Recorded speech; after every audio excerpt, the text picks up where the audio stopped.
gonna find out in a second, huh? Are you good drink-wise?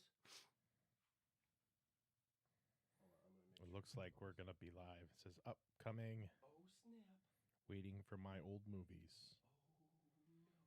Snap, crackle, pop. Snap, crackle, pop, bitch. Please feel free to get drinks whenever you'd like. I know it's a minefield walking through here. I did not hook up the headphones. Do you want the headphones? Yes. Okay. I gotta go find the thing.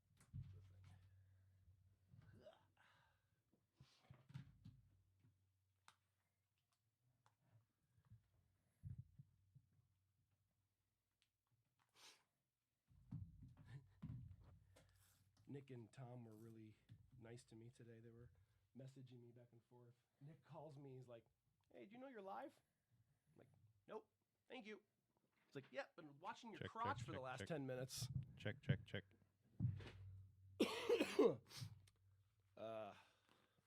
Hello. All right, I'm going to go ahead and say this to begin with. I have, like, the world's worst cough, and I'm going to apologize. So I don't apologize every other time when I cough throughout this whole thing.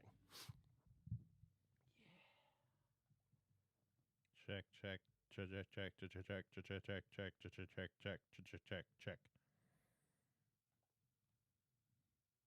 It says waiting for my old movies. What's it waiting for? I don't know. Do I have to do a thing? It says one waiting. One waiting? Yeah. That's you. That one waiting means you're waiting for the show to start. I am waiting for the show to start. I know. that's kind of our MO in life. So it should be 2 minutes after you hit the button over there. I mean, that's what it was looking like today. It was like a minute and a half to 2 minute of a. Oh, it's live on my end. I'm going to lower my volume. It's a little quiet. Mood lighting's nice, says Nick. It is a little quiet because we don't have anyone manning our audio, and everything is guesswork. So I'm going to raise the volume a little bit more just to be safe.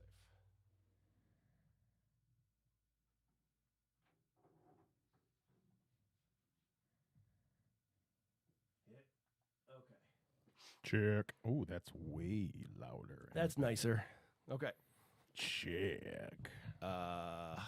So we're technologically advanced because we have phones, and that's how we're going to be able to read comments. You and I have talked quite a few times about wanting to do more professional stuff, right? Like more professional based podcasting. Is yours working? Mine isn't working. Mine's working. What have you done? Now, Okay. Well, as long as I'm on here. Are okay. you looking at the one? As long as I look good. No, I just want to make sure that we're. Yeah. That's working. No, make sure you're on the right one, because there was one that was scheduled at 6, and I deleted it, and I started a new one because it wouldn't recognize the streaming stuff wouldn't recognize the software. This should be this one. I can see Nick. I'm on time. Nope. This one, the one that's actually playing. Yeah, that's not on here. Are you subscribed? Because I got a notification that it went live. I am not subscribed. It's like you don't even love me. It's true. So if you go to my old movies, which is my site, tap on the one that's going live right now, like on the main page. Boop. There you go. That's it. What? I know, technology. It's and a wonderful they thing. can't cure baldness. How fucking awful is that shit? All right.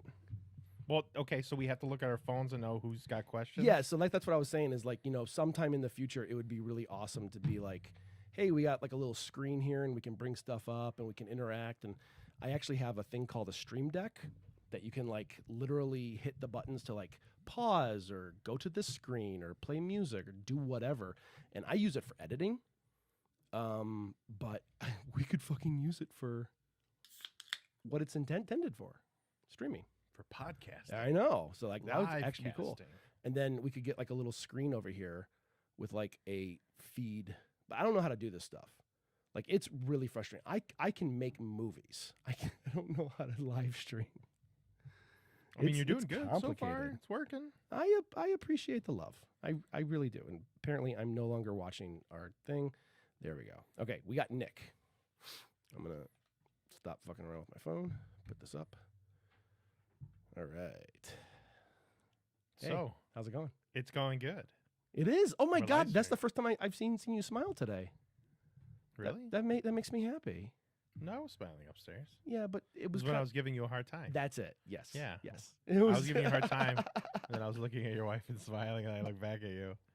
Like, oh, I guess what I'm going to say next. It's going to get him going. So I'm dying to ask how the trip went. I don't know if you want to dive into it this early in the conversation. No, but yeah, I've been totally. dying to hear about it. So I took last Friday off, or the 2 Fridays off, I guess, ago, and got all my gear and everything ready. Had to buy a couple extra things. You know, was like ready to go and everything. Burley ended up picking me up in Rockford. Heather drove me down to Rockford. Picked me up at like 9 in the morning, and it's an 8-hour drive to Ely, Minnesota. You know, it's not too bad. 8 hours, it goes pretty easy. I think Burley ended up doing like the first 4 hours, and I only had to drive the last 2. Oh, that's nice. But when we went in Duluth, now you go up to Duluth often, right? Not often, but Or you have been up to Duluth, like that is a few location. times. Okay, so there's a strip like right on Lake Superior, just north of Duluth. Okay. That is this super cool. It's like a super cool touristy trap area that has like smoked fish and like different neat little shops, coffee shops, and rock shops and everything. I know exactly what you're talking about. Yeah. Yes. And it's all just north of that. So we've never driven through there. It's always been like, well, we got business to do. We got to go. So we just kind of drove through there, and like we stopped and looked at like some neat little places and some shops and everything. And Yeah. picked up some smoked fish on the way. Oh, how was it? Dude, I love like smoked salmon and everything, smoked tuna and all those things. They buy all that, or they literally fish it right out of Lake Superior, and they smoke it, and then you can eat it like something. Dude, I mean, it's a little bit old. It's amazing. I'm sorry. There is nothing better than like fresh caught fish. Yes. Like even this was smoked takes hours to do. Well, no, I don't mean like immediately, but I mean like instead of like a week. But immediately does taste really good. Holy shit! Yeah. Hold on, Nick. I don't mean to. It's agreed. It's a little quiet. John's quieter than Jay for me. Might just be my phone. It shouldn't be the phone. We're pretty. Actually, yeah. Check. Yeah, you're reading louder on my end. Check. I mean, you also like we go in and out too. So something that you guys might not know is I spend a few hours on each episode cleaning it up, making sure all the levels are nice and even. So what you're hearing now is more raw. Or what it actually sounds Yeah. So we were So you got some smoked fish. got some smoked fish. We drove up north. The very first night, usually what we do, because Burley makes all the food like a month in advance. A month? Yeah, because he makes everything. Holy shit. He buys all the stuff. He makes everything. He dries it, like puts it in a what's the thing that you use to like you can make like all the different McDonald's bag. like fruit roll ups or like A dehydrator. yeah, he's got a dehydrator. Yeah, He yeah. does like candied bacon, all sorts of stuff. Oh, if you do Really good. candy bacon can go wrong very easy, but it can go right so He's well. pretty good at it. He makes like homemade Kahlua. He does all sorts of stuff. Holy shit, So man. he brings all that stuff. So usually when we get there, I'll buy him the dinner or wherever we go. We ended up the place was packed. It was very busy. This is the very first time I've ever been there in the fall. Oh, Fall in Edie was pretty busy. Yeah, okay. You know, the fall colors were just starting to change. There was a lot of people out there. So we ended up going to like this steakhouse that was in town. It's pretty good. Damn. The food is pretty good. Like we had to like like just sit at the bar. It was the only place that we had room. And the people that were sitting next to us, they were people who do side-by-side trails. I guess I never really knew what a side-by-side was. The car? Yeah, so it's that like it's kind of like that thing that's a cross in between a four-wheeler and a golf cart. Oh, like a UTV. Yes, or an OTV or a UTV, whatever Like, they call it. Ultimate terrain, Whatever vehicle. it is. It's like it's a four-person. It's not a four-wheeler. Yeah. It's like 2 people or a 4-person, Yeah. and there's trails, I guess, all over the place up there.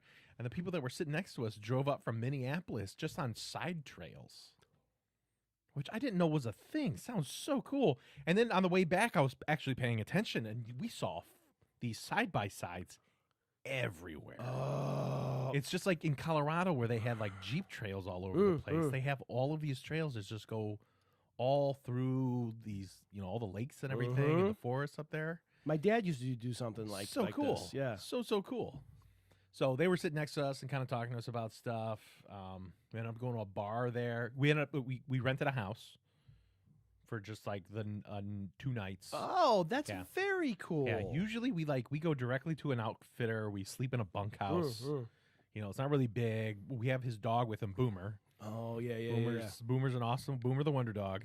So we had Boomer with us, so it's a little bit easier to have a whole house. It's a real small house, less than 3,000 square foot. But Your basement two is guys, probably right? bigger square footage than the whole house. But it's 2 guys. 2 guys. You're and a not small going dog. there to be entertained. You're going there to rest. And We needed enough room to like sleep and like sort through our gear. Right. We ended up like kind of walking around. We went to the bar. It was called the Wascally Wabbit, I think is what it was called. Amazing. We just had like a couple drinks there, and then I love going to a place and finding out like their local breweries. They have a place called Castle Danger, is the name of like a real popular brewery that's up there, and it got some and they always have like northern beers that are all like blueberries and Hell yeah. and like Those are the beers I actually like. it's really everything was like super good. So we did that as soon as we got into town Saturday night. Sunday we walked around, got breakfast at the local diner. Went to a couple stores and like picked up some additional gear. I think Burley had some boots he had to pick up, portage boots. There was a fair that was in town, Oh, fun. like an arts fair. Jesus. We walked around a little bit. Oh, that's cool. It was okay. It was okay. But still something you wouldn't have seen otherwise, right? Yeah, absolutely. Yeah. And then we ended up stopping at our outfitter, which was a place right in downtown Ely, where we had to pick up our canoe and kind of like fill out the rest of the paperwork. Yeah. We had to pick up an additional portage pack. But yeah, man, just so it was pretty chill because we had to wake up early the next morning. We had to be there by 7. Okay. It was September 11th when we went out on the water, which was the Monday. It was really cool because I got a great photo of them, like the firemen hanging the flag over the main road. So we got the photo as our canoe is getting towed in front of us. Because the way that they had it set up is the guy who gave us a tow, which like the actual tow on the boat, he actually mounted our canoe to the top of his vehicle and he brought it out and we just followed him out. Okay. And it's probably like a 30-minute drive to Moose Lake, which is northeast of Ely. We had to like park our vehicle. We had to get all of our gear ready. You got to pull all your stuff on. Boomer had to put his life vest on. Yeah. And we ended up. Burley has a 360-degree camera that he brought with. Yeah. And the camera, like literally, you can hold the camera and you can move. I can watch it on my phone and I can see everything within 360 degrees while I'm watching it, and it records all 360 degrees. And he had a mount that he mounted to Boomer, which is that's awesome. So when we and I'll get to that, but when we went out there, like Burley held it up, as we went out, and then got towed. And the way that it works is, it's like it's 10-mile tow. It's essentially a full day's paddle on a pretty big lake. When you have larger lakes, you get bigger waves, and sometimes it's really hard to paddle. It's more dangerous. So you just pay like $70 to just kind of get towed out there. Yeah. It's like 70 there and 70 back additional. It's like getting over the tutorial. I guess in modern day gaming, that's the way that it would be. But and then we got towed all the way to Splash Lake, I think is the name of it. And then it essentially started our day. We went into Ensign Lake, paddled up to the end of Ensign Lake, and went into Lake Vera. It was 180 rod portage, which is everything said and done. It's a 1.5 mile portage. My back was like not the best. Yeah. The weird thing is like my back. Like I can when I wear my backpack, my back feels great. But as soon as I take weight off of the backpack and I'm just Really? walking, I can barely walk. So I tried to like go for the first 2 days, and then Burley ended up having to do a lot of my. We loaded up one bag as heavy as we could, Okay. and then he just came back and just did like a couple lighter bags. I mean, he helped me out a bunch on this one. Like my back is way worse than I thought it was gonna be. Shit. But when we went out on Lake Vera, we were on there for like maybe 20 minutes. Started pouring down rain. No. Well, no, I mean that's part about being out there. I get it, but you're gonna get poured on sometimes. Started pouring down rain. Lightning started going, and as soon as the first lightning crack went, I looked over at Burley. I'm like, we're getting off the water right now. That's what I'm worried about. Because you're in the middle of nothing, and you are the tallest thing on a Yes. multi-acre lake. Yes. So we got off the water as soon as we could, and we just kind of held a little bit to kind of see, like, because there was one spot when you go to your outfitter, you get your maps out, and they have these scale maps that have all the campsites on there, and you kind of talk them through, like, this is the path that we want to take and everything, and they'll tell you a little bit out of each, because they do it more than we do. Oh yeah, I mean, do that all makes my sense. I do all my research on something called paddleplanner.com. Yeah, you mentioned this. Yeah. But when we talk to them, we can find out like what's going on at this time of year. Well, and it's different what's every going on, day, and right? It's different every day. So we asked Amy was the person who was, I think she may be one of the people running that outfitter. Okay. She kind of told us some of the better camp spots. Nice. So there was when we always tell her like out of 5. We like Burley and I have a whole system that's a 5-star rating. Okay. And these are all the things to be a 5-star site. And she said like there was a bunch of 4 stars.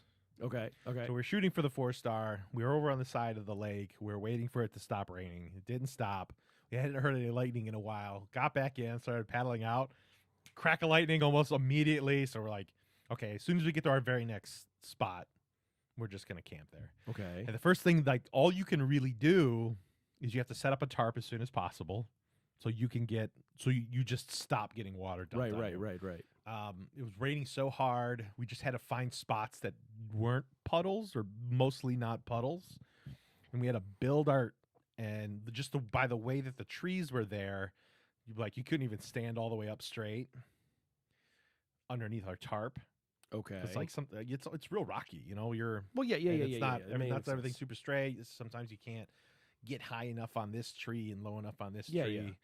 So we had to like assemble our tents underneath this tarp and then run outside real quick and set them up and put the tarp on top.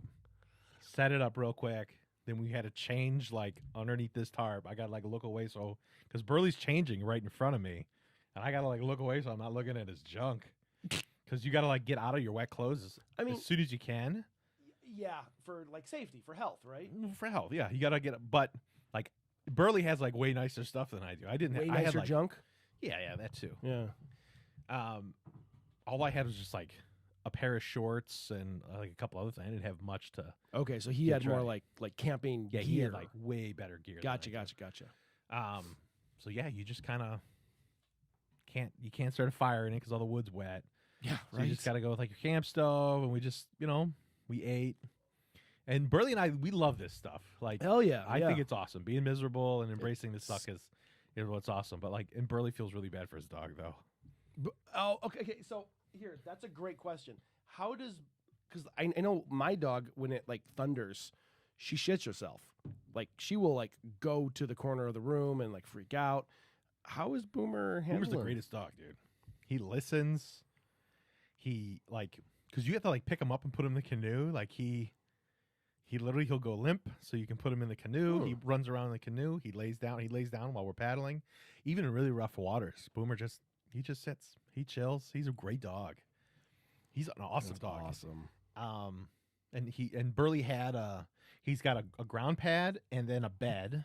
So he puts the insulated pad down so he doesn't get too cold, and he has a sweater for him. Oh, that's so nice. So he's got a good dog dad. Yeah, he is a good dog dad. You do as much as you can, but it's still it's a little chilly out there. It's probably in the I'd say like upper 40s, lower 50s at that time. Okay, So it's about 15 degrees cooler than it is here. Okay. And then you just kind of sit and try and get as dry as possible. And that was the very first night. You know, you wake up in the morning. We waited a little bit longer to, try and dry your clothes out a little bit. So you run a clothesline out, Right. put all your gear on there, let it dry out as much as you can. And when we're out there, we have a radio and we have a weather radio. You just try and listen to it to find out what the weather's going to sound like. Is a weather radio different than a normal radio? Does it just have weather information? Yeah, it's just one guy who just reads the report, and it's read all day until it changes. Oh, no shit. Is it like a ham radio or something like that? So something like local and low key or? No, it just goes to one station. It's geared to only that station, and we'll find out what the weather will be. And But how weather where?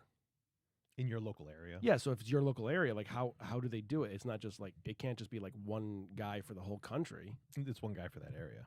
Okay, so yeah. Okay. Yeah, and he reads it, and then I'm super fascinated with ham radio people, by the way. Ham radio does sound really cool. Yeah, it's literally if I had gotten into it at a younger age, I think I would have been more into this stuff. Just talking to random people, that always fascinated me. Hijacking radio waves and just playing around with radio waves and communication and shit like that. So the ham radio stuff is just fascinating. It's the first internet. Well, yeah, and it's the thing that's going to be around when the internet goes down. If we ever get an EMP or something like that, ham radio will still be functional. So is it? Yeah. How does that work? Yeah, it's able to be you'd have to repair it because an EMP would destroy a lot of shit. But if the internet goes down and mass communication does go down, ham radio is on its own free frequencies, so you can patch in and talk to other people and get communication through completely different frequencies. I wonder if you build a small Faraday cage, if that would stop the frequencies from destroying something. Theoretically, yes. From what I've read and seen in documentaries and shit, that kind of shit fascinates the fuck out of me. So yeah, but with another communication another time. Yeah, I'm fascinated by ham radio too. Yeah. It's one of those things where it went the way of the dodo, but it's always been kind of cool, and you get a license for it. The people who are in it, they're preppers.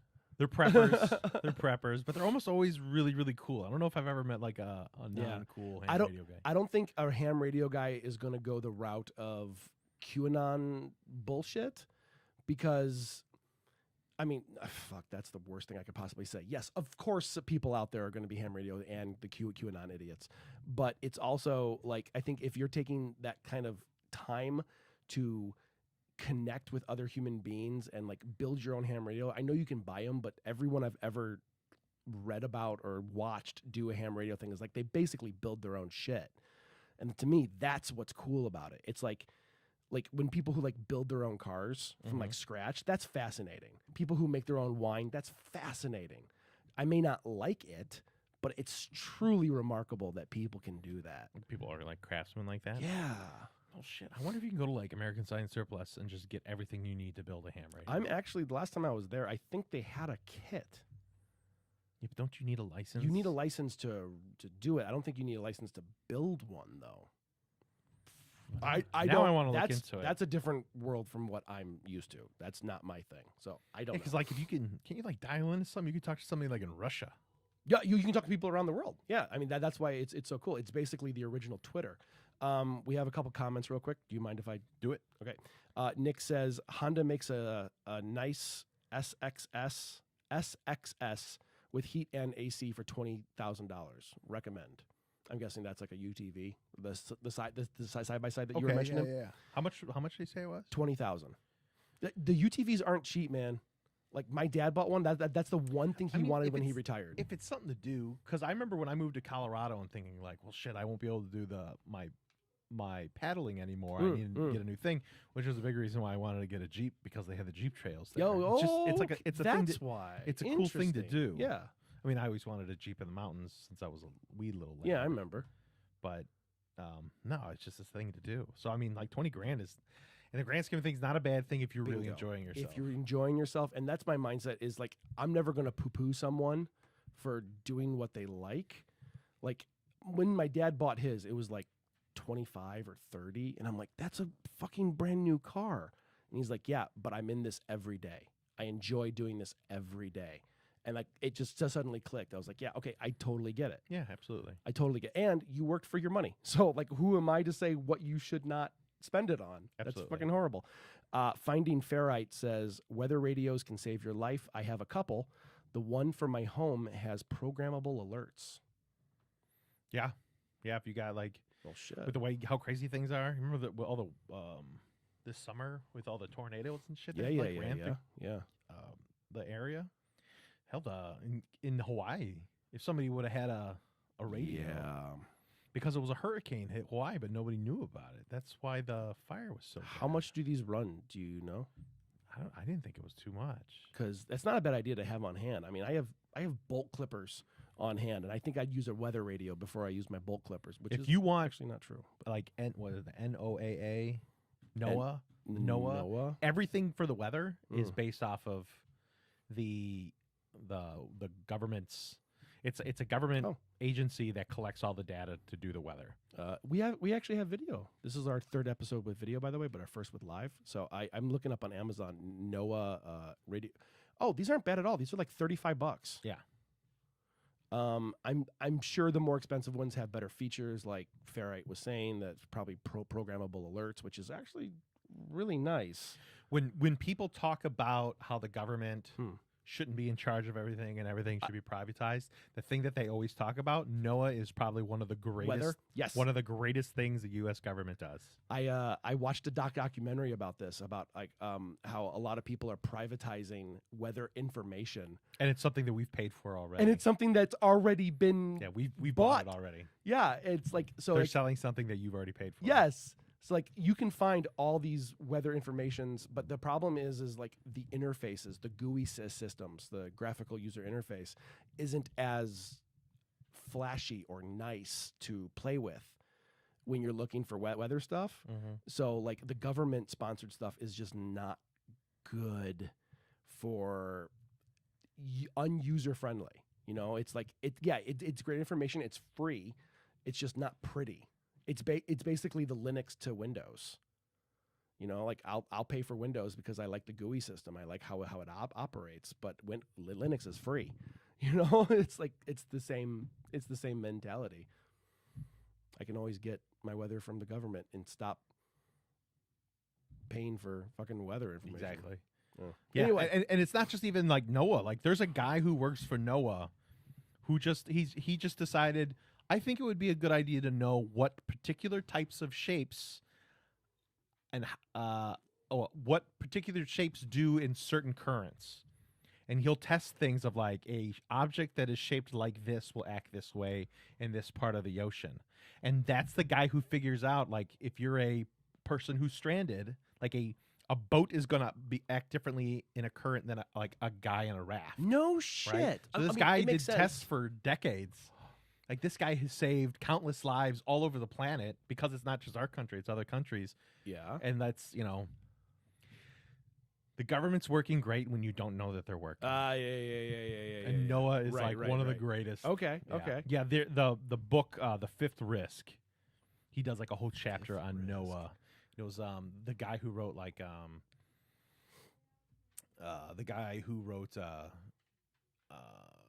The Big Short and Moneyball and stuff like that. Yeah. He's like one of my favorite writers. He's so awesome. He did that book, so I highly recommend it to anybody out there. Hey, there's my camera.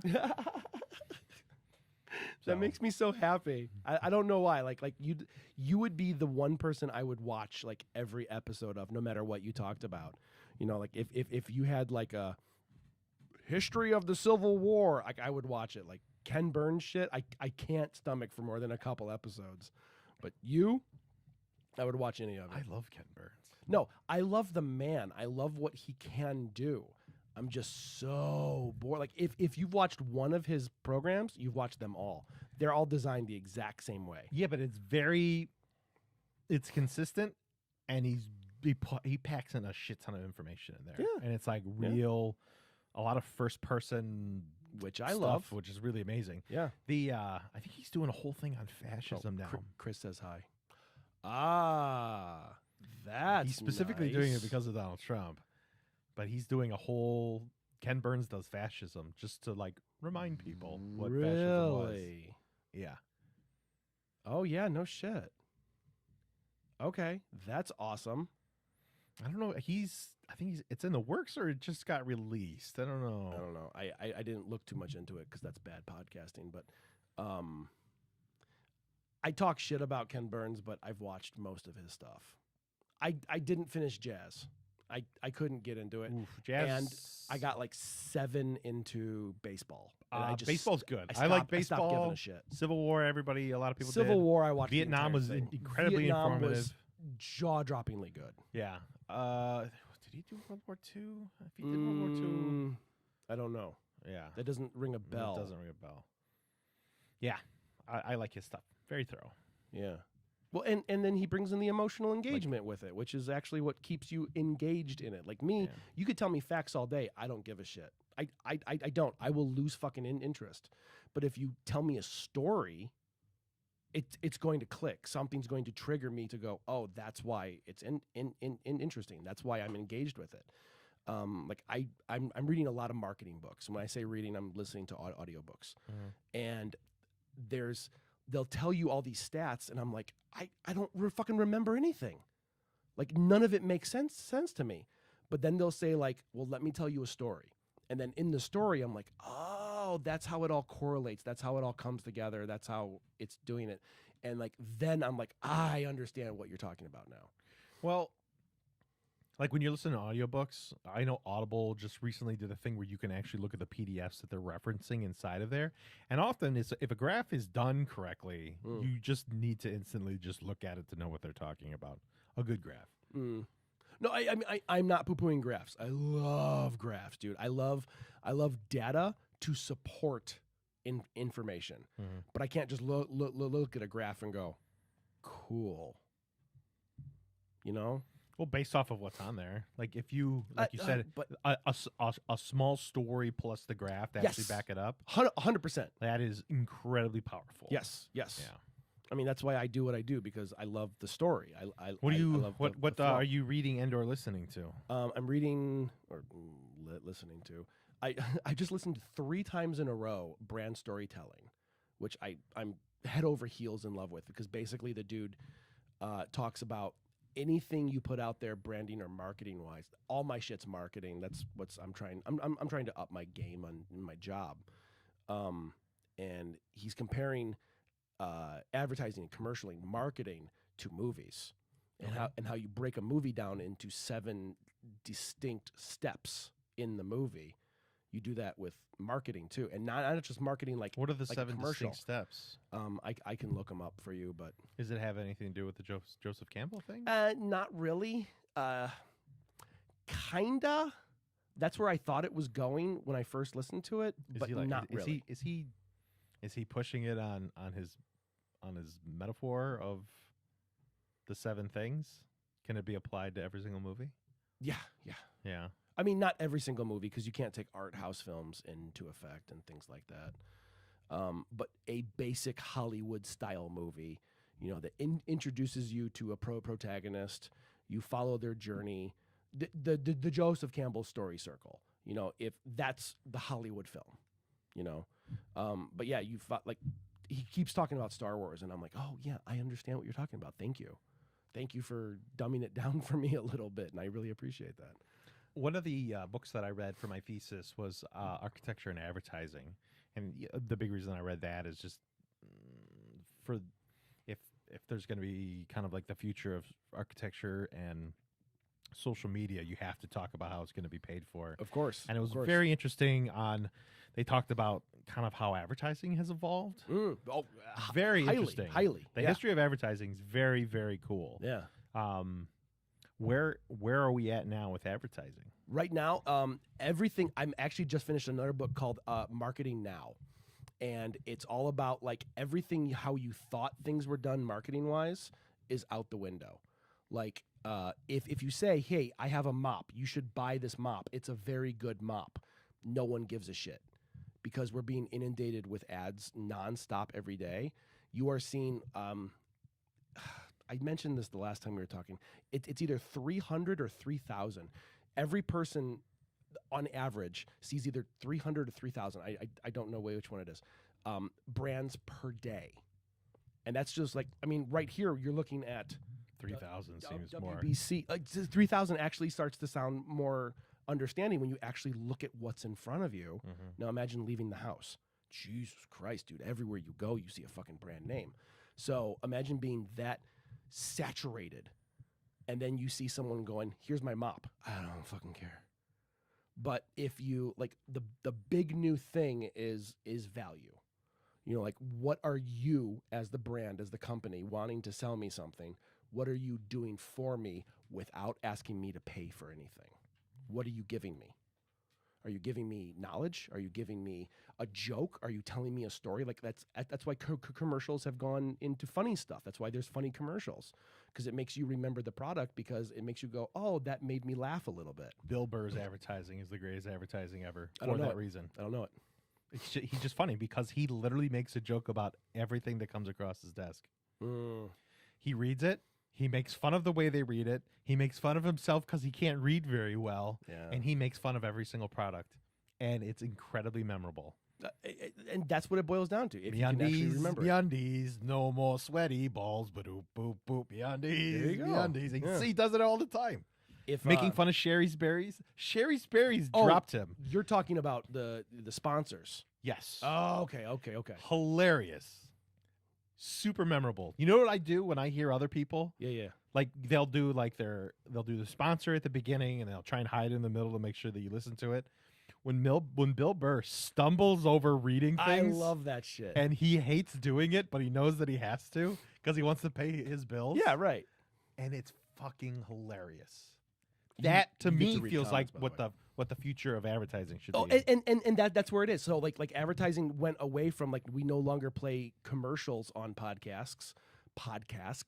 We ask the podcaster to do a commercial for us, because like you and me, if like, who would sponsor us? Like Sherry's Berries, right?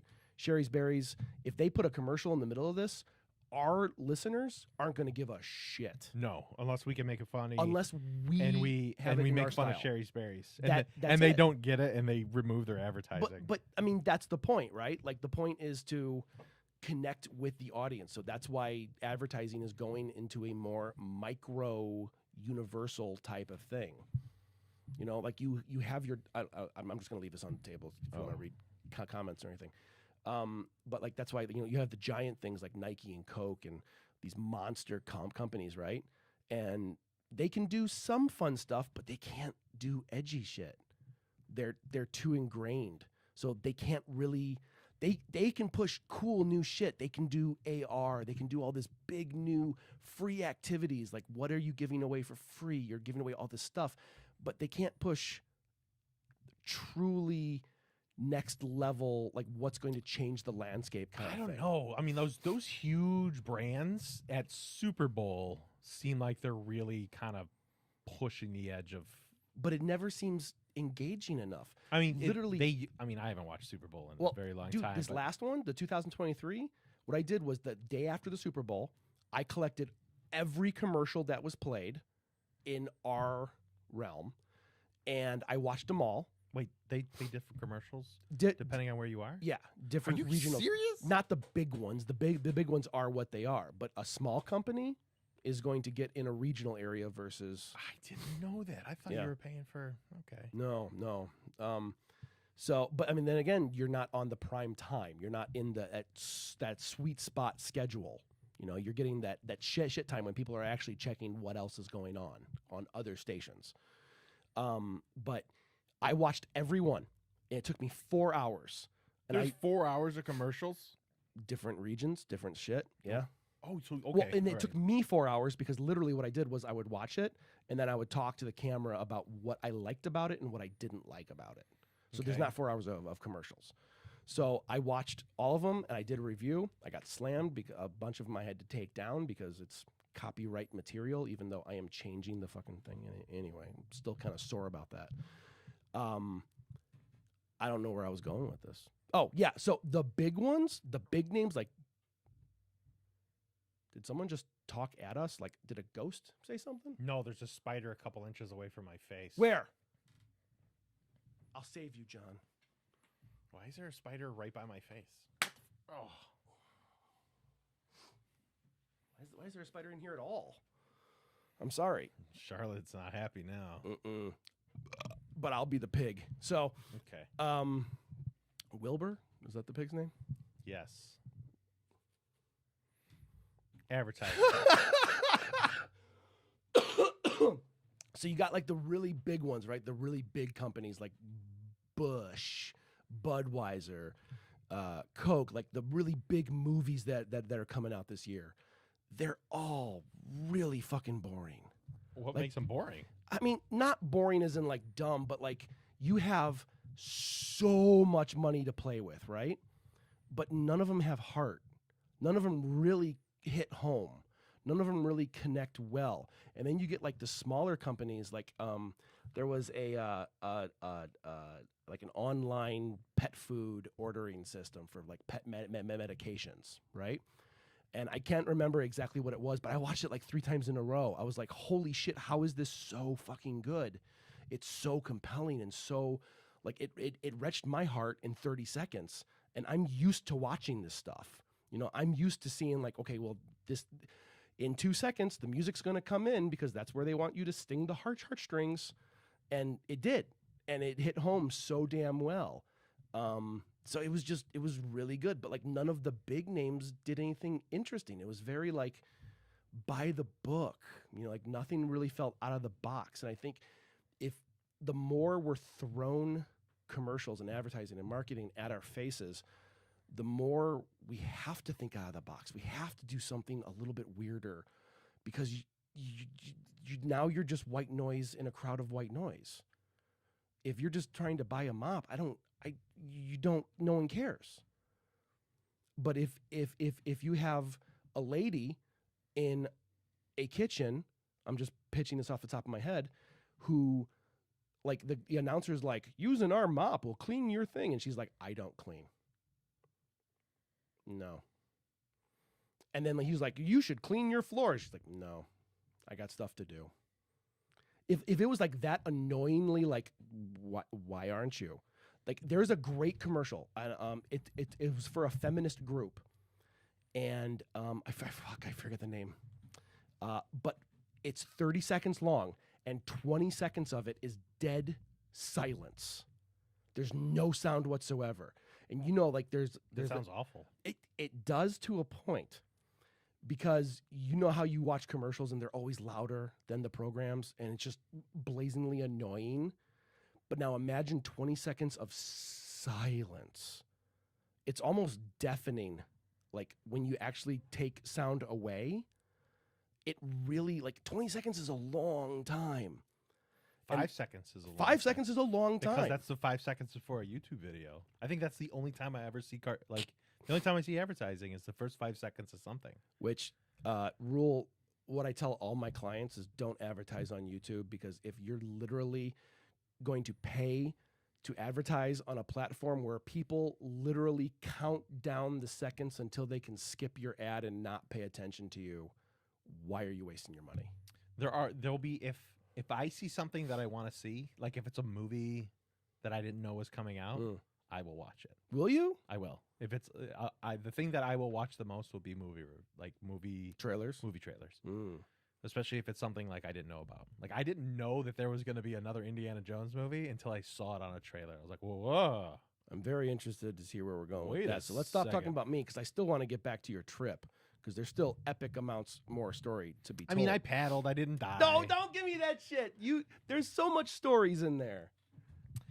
I think like the biggest thing with this is how awfully fat that I've gotten and how difficult my trip was because of it. Like that I think like of the whole trip, that was like the worst part. Yeah. Like I remember being like very sure-footed, and like the last time I went, I was 60 pounds lighter than I am now. Oh shit. Last year, I'm 60 pounds heavier than I was when I went last year. Okay. And like my body's I'm getting old and I'm really, really fat, and it worries me a little bit.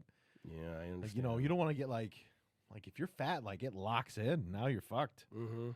And I don't know. I think like this trip like really scared me and like really want to lose weight. And the worst part is when I got back, I fucking gained weight. From the trip? Yeah, I have no idea how that happened. What the shit? I don't know. I don't know how I gained weight on this trip. How? I don't know. It couldn't have been the 12 s'mores per night. I got fatter on this trip. No. Okay, hold on. Playing devil's advocate, you and I both know very well that muscle weighs more than fat, so you can burn fat, and Yeah, you were I doing didn't- it for a week, homie. Yeah, but you're not going to build a shit ton of muscle in a week. But you could build a pound or two. Can you? Okay, you've been through basic training.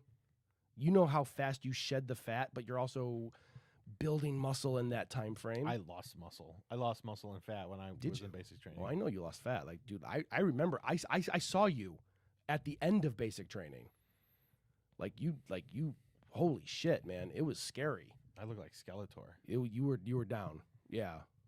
Yeah, that was. I weighed 171. Jesus. After basic training. I don't think I've ever seen you below like 85, 80. Because I remember like you were our 189 pounder, and you were always fighting to get that 189, and you shouldn't have been 189, man. I wish 215 was around before then. Like you would have mopped. 215 did exist. Fuck no! It's Luis halfway got it through. because Luis was the better wrestler. You were better. No, Luis was really, really good. He was good. I wrestled him all the time. Luis, you were was better. Luis was a sectional wrestler. Like Dude, he went to sectionals. you were great. No, I wasn't. You were. That shit my right record, there. That shit right there My got in your record head. was not that great. The record doesn't mean shit. You were in one of the hardest fucking weight classes in our conference, and I don't. It wasn't for dude, ours. 89 was I think speed like the and strength. 145 Oh no, to 171. 52 was like the creme de la creme. Yes, those were the really, really good. Like Charles Martelli and all those guys were. Yeah. Heavyweight guys were tough in DuPage. DuPage was just a really good. Yeah. I think it's good that West Chicago got out of. Oh, I'm This is so a long time happy they did, because it's just a fucking. Oh, it was a slaughter. It was the it's worst. just demoralizing. It was so bad. Like, why am I going up against a school with 10,000 students? Yeah, no, and like, yeah, no, it's stupid. I don't want to talk about it. But like I was literally 30 years ago. know that you were way better than you thought you were, but I think you got in your own head way too much. I wasn't that great of a wrestler. Yeah, I think I was a better football player, but I wasn't big enough to play you were a football. good football player. I wasn't big You enough also to, didn't like, enjoy it though. There were times when I saw you enjoy it.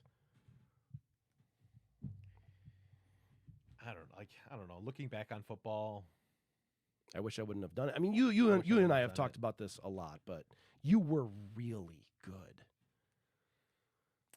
yeah. You were a great linebacker, dude. The thing that Great I liked pulling the guard, most too. about wrestling or about football was I got picked on a lot when I was in like grade school and junior high, and I was now allowed to hit people that picked on me. And I remember like that. Do you remember in between like freshman or no, in between 8th grade and freshman? It was over the summer, and if you wanted to play football, you had to do the 2 week whatever in between. Yeah. And I like remember it was always the skinnier kids that would pick on me. Mm-hmm. And I remember when we did the thing where you had a guy in front of you and the guy with the ball, and you were like, that guy's gonna run. He's gonna try to get past you. I loved that. And you can hit them as hard as you can and not Oh get my in trouble. God. I loved that. Yeah. And I did everything I could to take out like all of my anger. And I tried to just knock the snot out of people. I remember like Richie DeVito said like, how can you hit so hard? And it's because I would rather hurt myself. I'm going to hit you hard enough that it's going to hurt me. And I never cared about my own safety. I wanted to hit you as hard as I could because I didn't like those people. They were assholes. But that was a long time ago. Yeah. A long time ago, I and am I'm a not different gonna person. I don't give a shit about that anymore. What are people saying, John? Let's see. Let's see here. So, Chris Pez reads. Pez. Pez says, Okay, so I have my AirPods in. Jay, your voice is in the right. John's on the left, opposite of what you are visually, and it's messing with my head. It's actually a really good point. Is that something we can fix? Not right now, but for future shows, yes. Literally, I just gotta unplug the two cables right there. Let's see. The producer says, "I see you," which is helpful. The producer. Yeah. Oh, that brings me back. Let's see. Hit skip every time. Is that a name? No, that's what Pez said. Hit skip every time. What do we say? That's probably for the advertisements. Oh yeah, absolutely. Hit skip every time. Except for you, who watches the movie trailer. If it's a movie trailer and I want to watch it, or if it has like somebody in there that I like, or if it's a director that I know I like if they flash like I think like probably like the first time I ever watched Oppenheimer was on there. Okay. Like if I see like Christopher Nolan, I have so much to talk about, by the way. If I see Christopher Nolan, I'll watch it. Let's see here. Pez also says heavyweight was tough, except for me. I mean, I'm happy you wrestled. I am so happy he wrestled. Dude. Yeah. I am like we've talked about that on the show before too. I was so happy that he came out. Nick says, I bet you could throw a football over that mountain. Ooh. Me and Uncle Rico. If back in '98 the coach would have put me in, we would have gone state.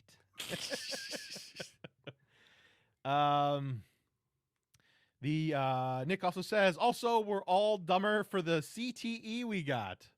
Was that the brain injury stuff? I'm just gonna smile. Exactly. I think I'm proving what he's saying.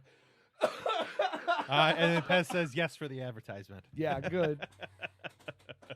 By the way, I don't know if I talked about this before because my memory sucks. Doesn't this thing flash when people type on here? No, but okay, there is an option that you can do that, but like it requires programming, and I don't want to do it. So I'm literally trying to find the easiest way to do this.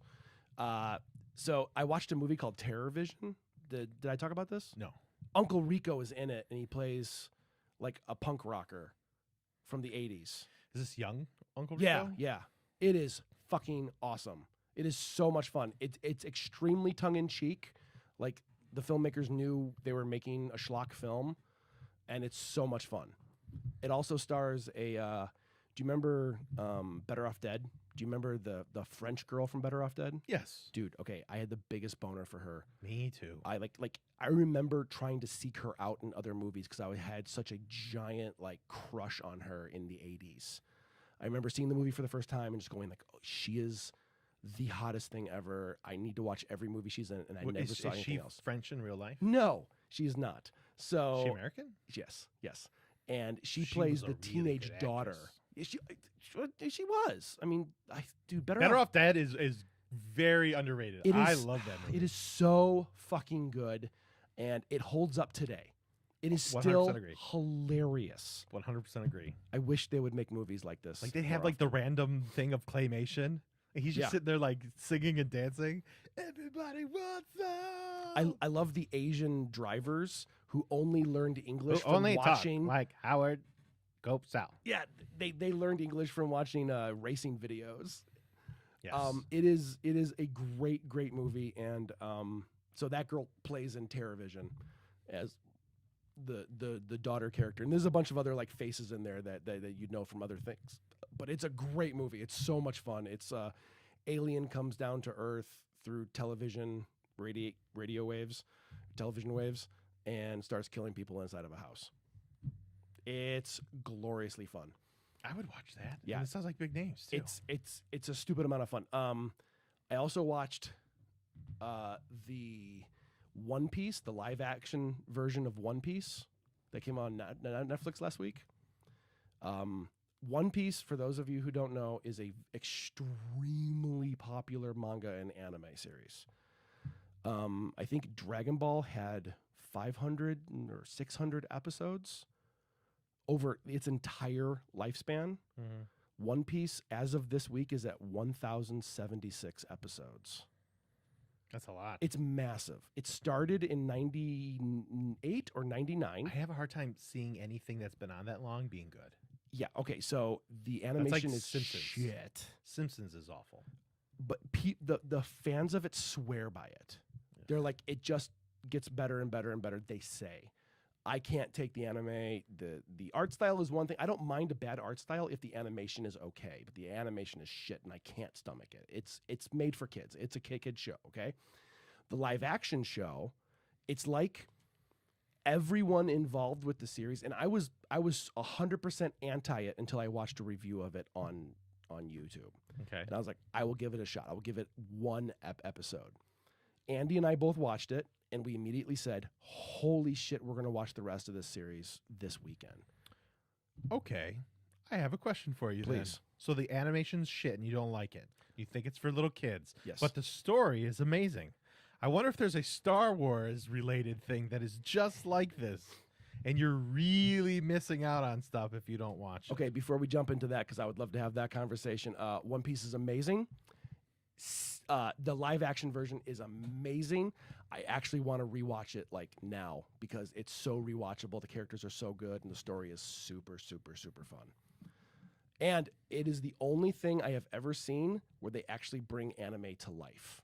It actually feels like the anime shots, like the camera work and the humor timing, and when the fighting actually gets big, it gets really big. So it feels like the world grows while you watch it. It's really fucking neat.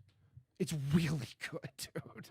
So are you ever going to watch Clone Wars or Clone Wars is Rebels? Good. Rebels, I want to. Clone Wars, it's really hard. I've watched it. Season 1, I've watched twice. And a scattering of the first couple episodes of season 2. I can't get into it. I'm so bored. And to me, it's not about the visuals. I don't give a shit about the visuals. I care about the story. It's really good. There's nothing about Clone Wars that attracts me. Nothing. I don't give a shit about the political landscape. I don't give a shit about who's winning or the enemies. Star Wars to me is 1,000% about lore. I want what's going on behind the scenes. I want that's the exactly history. What it is. That's exactly what it is. I know it gets so Clone there. Wars. Clone Wars has an overarching story. Yep. That's essentially Ahsoka's story. Yep. But then in between that, there's so many one shots. It's almost like 1/3 one shots of like these just really neat little one-off stories about all different things. And it's cool because a lot of it is coming to fruition now. I mean, it's like 10 years. Are you 10 years in the Are you making? watching Ahsoka right now? Yeah, it's amazing. The last episode was amazing. Okay, which episode was amazing? We can talk about it by now, right? I'm 4 in. The one where she just What number? 5? Okay, I have not seen 5. I don't know. What was the last thing that you saw at the end? How did it end? Fuck. I'm trying to remember because I'm losing interest extremely fast. Yeah, because you have no idea what's going on. Yeah, see, but it shouldn't revolve around that. I know, but you got to remember Because this is I stuff that's really been out. want to talk about this. I know, but it's like stuff that's been out for 10 years that you've been stamping your foot about and saying, No. this isn't real, this isn't real, this isn't Star Wars. I've never said that. You have, because No, you'll say I've said stuff I like, don't like it. Mandalorians are this, or Sith is this. Yes, and I recant my story. Okay, But it's I also all used to rewritten hate. now. I used to hate the Walking Dead TV show. I still do. It's a fucking piece of shit. But I hated episode 1 because it didn't follow the comic exactly. Okay, I think it was you who pretty much slapped me upside my head and said, "Fucker, now you can have a new Walking Dead. You can enjoy the comic and the show." And that's when I was like, "Oh shit, you're right." Okay, and then Wanted came out, and fuck Wanted because the movie fucking sucked. Okay, It's pretty bad. But no, I am not poo-pooing it for not being exactly as is because I used to be canon first from the books. If it wasn't from the books, fuck you, because that's my Star Wars. I like having more stories. I love having new shit. I don't want to see the same recycled bullshit over and over. I've already read the comic. Why do I want to watch it in a movie? Change it up a little. Watchmen did it fucking phenomenally. So give me those little changes. I'm fine with that. I want that on the record. Please continue. There are so many. There's a backbone that Dave Filoni has set in place for like 10 years. All hail Dave Filoni. All hail Dave Filoni. I really hope they hand him the reins. I hope they don't. He is I hope they don't 100%. Why not? If he is handed the reins, that means he's in charge of everything, not the story anymore. He can put his information on the story. He's in charge of the framework of the fucking business, not the story, not the movies, not the show. Look what Kathleen Kennedy has done to it. And she fucked it up. Exactly. It's like not, they need somebody who actually knows not just what the they're doing. movies. Okay, do you remember when The Force Awakens came out and every goddamn thing in the grocery store had Star Wars on it? And before even seeing the movie, you're like, I don't care anymore. I don't care. It's so everywhere. I don't care about it anymore. Well, everybody knows you can ruin the movie by finding out what the new toys coming out will be. Well, yeah. But and that's one thing. And it tells you all the characters already. Of course it does. But like there's a lot more to it. And it's like, she didn't, like, yes, okay, the movies were boring because they didn't have a game plan. Okay? Filoni and Favreau, they like having game plans. Yeah, and it pays. It definitely It's does pay. definitely paying And that's off why now. DC fails so fucking hard. Sorry, Yeah, Pez. DC has done pretty bad in the movies because Yeah. they keep throwing you into the middle of things, and Because it's they want what Marvel has now. They don't want to put the 10 years of work into it to get to it. what is the last thing that you saw? Okay, I'm trying to remember. I'm trying. I mean, I can look up online and see like the synopsis for episode 4, and I'll yes, tell you. do it. And hopefully it doesn't ruin it for you. But what is happening right now is stuff that you and I talked about like 10 years ago, and I said, this is like one of the biggest things that I've ever seen in Star Wars, Mhm. and I can't believe that they did this. I'm specifically talking about Mortis. You have to know about what happened on planet Mortis to know where Star Wars is going. I was totally shocked because it's like it was what was supposed to be a one-off, but there was so many implications to Mortis 10 years ago. It was like something that happened like a second or third season of Rebels. And then they hit it again in I'm sorry, not in Rebels, in Clone Wars, and then they hit on it again in Rebels, and now they're hitting on it again, and it's like, holy shit, like this, the implications are so freaking big. It changes everything, and it's not like a bad changes everything. It's like a, oh my God, there's this massive glue to all these things, Mhm. and it now is, it's like Dave Filoni has figured out how to put a backbone not just on Clone Wars and Rebels and Ahsoka. He's figured out how to put a backbone on everything that's ever been done. Okay. What's the last thing that Hold on. Pez wrote in. Oh, let's see here. No, Pez. I saw it out of the corner of my eye. Let's see here. What are your thoughts on Trigun going from 45 Colt to 22? That's Nick. Nick wants to talk about guns because he. I don't have a feeling about that. Do you do anything with guns? I watched the first 3 episodes of the new Trigun, and the 3D animation made my butt pucker. I can't do it. Well, you're not talking about actual weapons? Beast Stars is the only 3D anime that I'm actually oh, wow. cool on. You guys have out-nerded me. I thought he was talking about, like... I mean, he probably is. Trigun is the name of a show, Going which from 45 I to never 22. liked Trigun.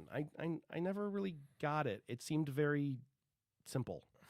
Next thing, as an anime guy that also... You want me to That's read it? Also You want me to knowledgeable read about words? gun guy stuff.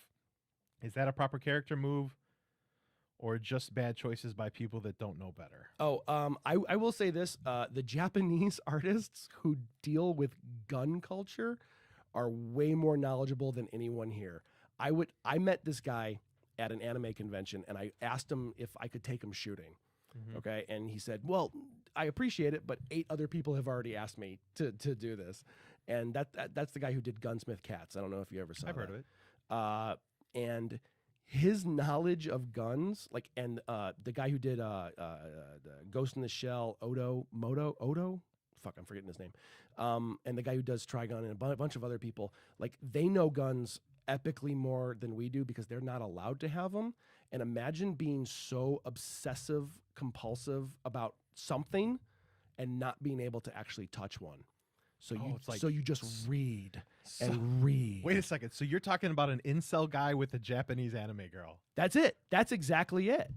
That's exactly it. Is you just obsess about it. Like, I've seen people on fucking forums who are like, who know the part numbers of the screws to a random gun they've never seen or heard of before. I don't get gun. Like I like guns, but like Yeah. I like them as a as a tool to protect yourself Yes. and overthrow the government if need be. I don't. Yeah. Like I against don't a have. tyrannical government. Yes. Or a tyrannical whatever. What? Yeah. A whatever. I think Yeah. that's the more important part. Yes. Yes. For that aspect, and like, I you know, grew up with so it. so I'm like fascinated with like, you know, like combat and suppressing fire and different things like that. That seems like way cooler to me. Like somebody who just obsesses about this has more grains than this one. Like, it's like, all right. To them, that's awesome. And like, I'm not poo-pooing it. I don't understand it. I am not going to yuck someone's yum. Yes. If they find joy in it, fucking A, that's awesome. I can't talk to it. So you can call me a gun guy to a certain respect, but most of my gun guy aspects are because I was raised in a house where that's all there was to talk about. There's a guy at work who's like, he's super into guns, and he was showing me pictures. Yeah, Look how cool they are. And I was like, oh, do you do tactical shoots or something cool? He's like, I've never fired it. I've never used it. That's weird to me. It's like, I don't. Because the tactical shoots are where I have fun. I love that. Seems like shit. that would be the most logical thing. Yeah, he likes the idea of being a tough guy. I assume. I mean, like, look at this thing that I have that I could use, but it's like, do you know how to use it? Like, have you ever used it ever? Because I would say there is a giant difference, and it took the tactical shoots to actually teach me that you don't know. Like, I've never been under fire. I don't know combat. I've been under fire, but I didn't have a weapon at the time. I had to hide behind, which is why I'll say Heister forklifts. If you wanna sponsor us, a Heister forklift will stop lots of small arm fire. I love Heister forklifts to this day because it's all I could do was hide behind one. John, yeah, please do a quick commercial for Heister forklifts. Heister stops a bullet for you, not them. I don't know what that means. I'm gonna reach out to them and send them that. You should. Let's see here. That makes me so happy that that's what you remember about that. Like, Heister forklifts. It would be so easy to slip. I remember leaving the building that had all the weapons in it because I wasn't issued one. I had to fly into the country with no weapon. I got into Iraq in a weird circumstance. You can't fly directly into a combat zone without having a weapon. Okay. But you can be in the AOR, which is like the area of responsibility or whatever the fuck I think it was AOR. Okay. Which is like a series of countries that were around Iraq. And so you can fly into those, like Saudi Arabia. You can fly into Saudi Arabia without a weapon. But you can fly from Saudi Arabia to Iraq without a weapon because there's those around you who have weapons, but you don't. Why didn't they give you a weapon? That's my question. I never had one issued to me. Get the fuck from out. my local base. So I just never had a weapon. So the people I was fighting with in Iraq, they had weapons issued to them, but I never had one. And they stored them all in a weapons facility in like one of the bomb dumps. And I was going from that building to another building on the forklift. We were hauling munitions that we dug up that wasn't going to explode on forklifts to like put them in other places so we could blow them up later. And the Iraqis would set the fields on fire. And then when the firemen would go to put them out, they'd shoot at them, and they would do it like all kind of at the same time. Okay. And I was kind of a part of one of those because we were right on the edge of the bomb dump where they had really tall grass, and they lit the bomb dump on fire. Oh my God! So it was oh on my fire, God! And we were getting shot at. And I remember specifically saying, "We're getting shot." I stood there and just went, "We're getting shot at." And then Sergeant Scott had to say, "Get down, motherfucker!" Yeah, you hear like the whizzes, and you just get down, and then just. I don't know. I remember laughing. I just remember laughing. I thought it was fucking funny as hell. Yeah. And then afterwards, we just kind of laughed about it, and then got back to fucking work. Got back to work. That was it. Let's see here. I watched a few episodes of One Piece. Live action or anime? Hold on. Because that's is that the one that I read already? Oh no. I watched a few episodes of One Piece with someone who's watched the anime. I hear the story is better than the anime because they shortened it up. Oh, they cut down a lot. Granted, from what I've read, I've watched a handful of the anime. It's fucking terrible, man. It's really regrettable. Pez also writes, "What Flash was? No, you're right." I'm assuming he's talking about DC. By the way, DC. I did watch the Flash. You told me. I did. Did we talk about this already? I don't know. Fuck it. Let's talk about it again. Let's talk about it's it again. live. It's live. We're going live. So I saw the version of Superman that nobody saw. Yeah, Nick The Cage. Nick Cage Superman. Yeah, I was yeah. like, holy shit. I was very shocked by that. That what's the guy's name? Ezra Miller? Oh yeah. Ezra. Yeah. Is that what? He is so fucking annoying. Is that what Flash is? He's that annoying in the comics? I would love to have a DC person on here. We can talk about it. But I will say this: that movie was so bad. Not only like it was just terrible. Everyone's talking about like the CGI and shit. Like I like Michael don't give a Keaton. shit about that. I like Michael Keaton. I loved Michael Keaton, but Barry Allen is a fucking asshole. In that movie, he is a giant. Yeah. Like he is written so inconsistently. He's such an awful person. The beginning, it's like it's obvious he has like Asperger's. It's obvious. Does he has Asperger's in the comics? No, I don't think so. But like in the movie, it's so obvious either he has Asperger's. Well, Pez just wrote nope. Thank you. It's awful. He's such a bad Asperger's. character. What's the other thing that I'm forgetting? I'm autistic. Autistic. That's the word. Thank you. It's so obvious that in the beginning scenes that he's autistic, and then he'll move on to the next scene. It's like, well, wait. Where's the Pez says, autism? this is not the Flash at all. Yeah, I mean, it was written so badly, and like the falling scene in the beginning where he's like catching all the babies. Wow, fuck that guy. I'm sorry, just fuck him. He is the worst human being. And if that is my introduction to a beloved character, they fucked up. He says the Flash is nerdy in a completely different way. I'd like that. Yeah, they just make him out to be an incredibly arrogant And inept. Yeah. It's like, okay, you see what's going to happen. Anyone with a lick of fucking common sense can see what's going to happen by making these poor decisions. Stop. You might not have a movie. It's okay. You're a better character. And you should write a better movie for that better character. It was popcorn trash. Yeah, it was pretty bad. I really have no urge to watch DC anything. Mm-mm. Unless they come out with a Lobo. What is it? I did like the TV show that you showed me. I like that from DC. Peacemaker. Peacemaker, and I liked. Doom Patrol. Haven't seen Doom Oh, Patrol. I love me some Doom Patrol. It's very much in the same vein. I did not like the first Suicide Squad, but I actually didn't mind the second Suicide Squad. The second one was great, but that's James Gunn. Anything James Gunn puts his dick stamp on, it's amazing. One of his earliest films is called The Specials.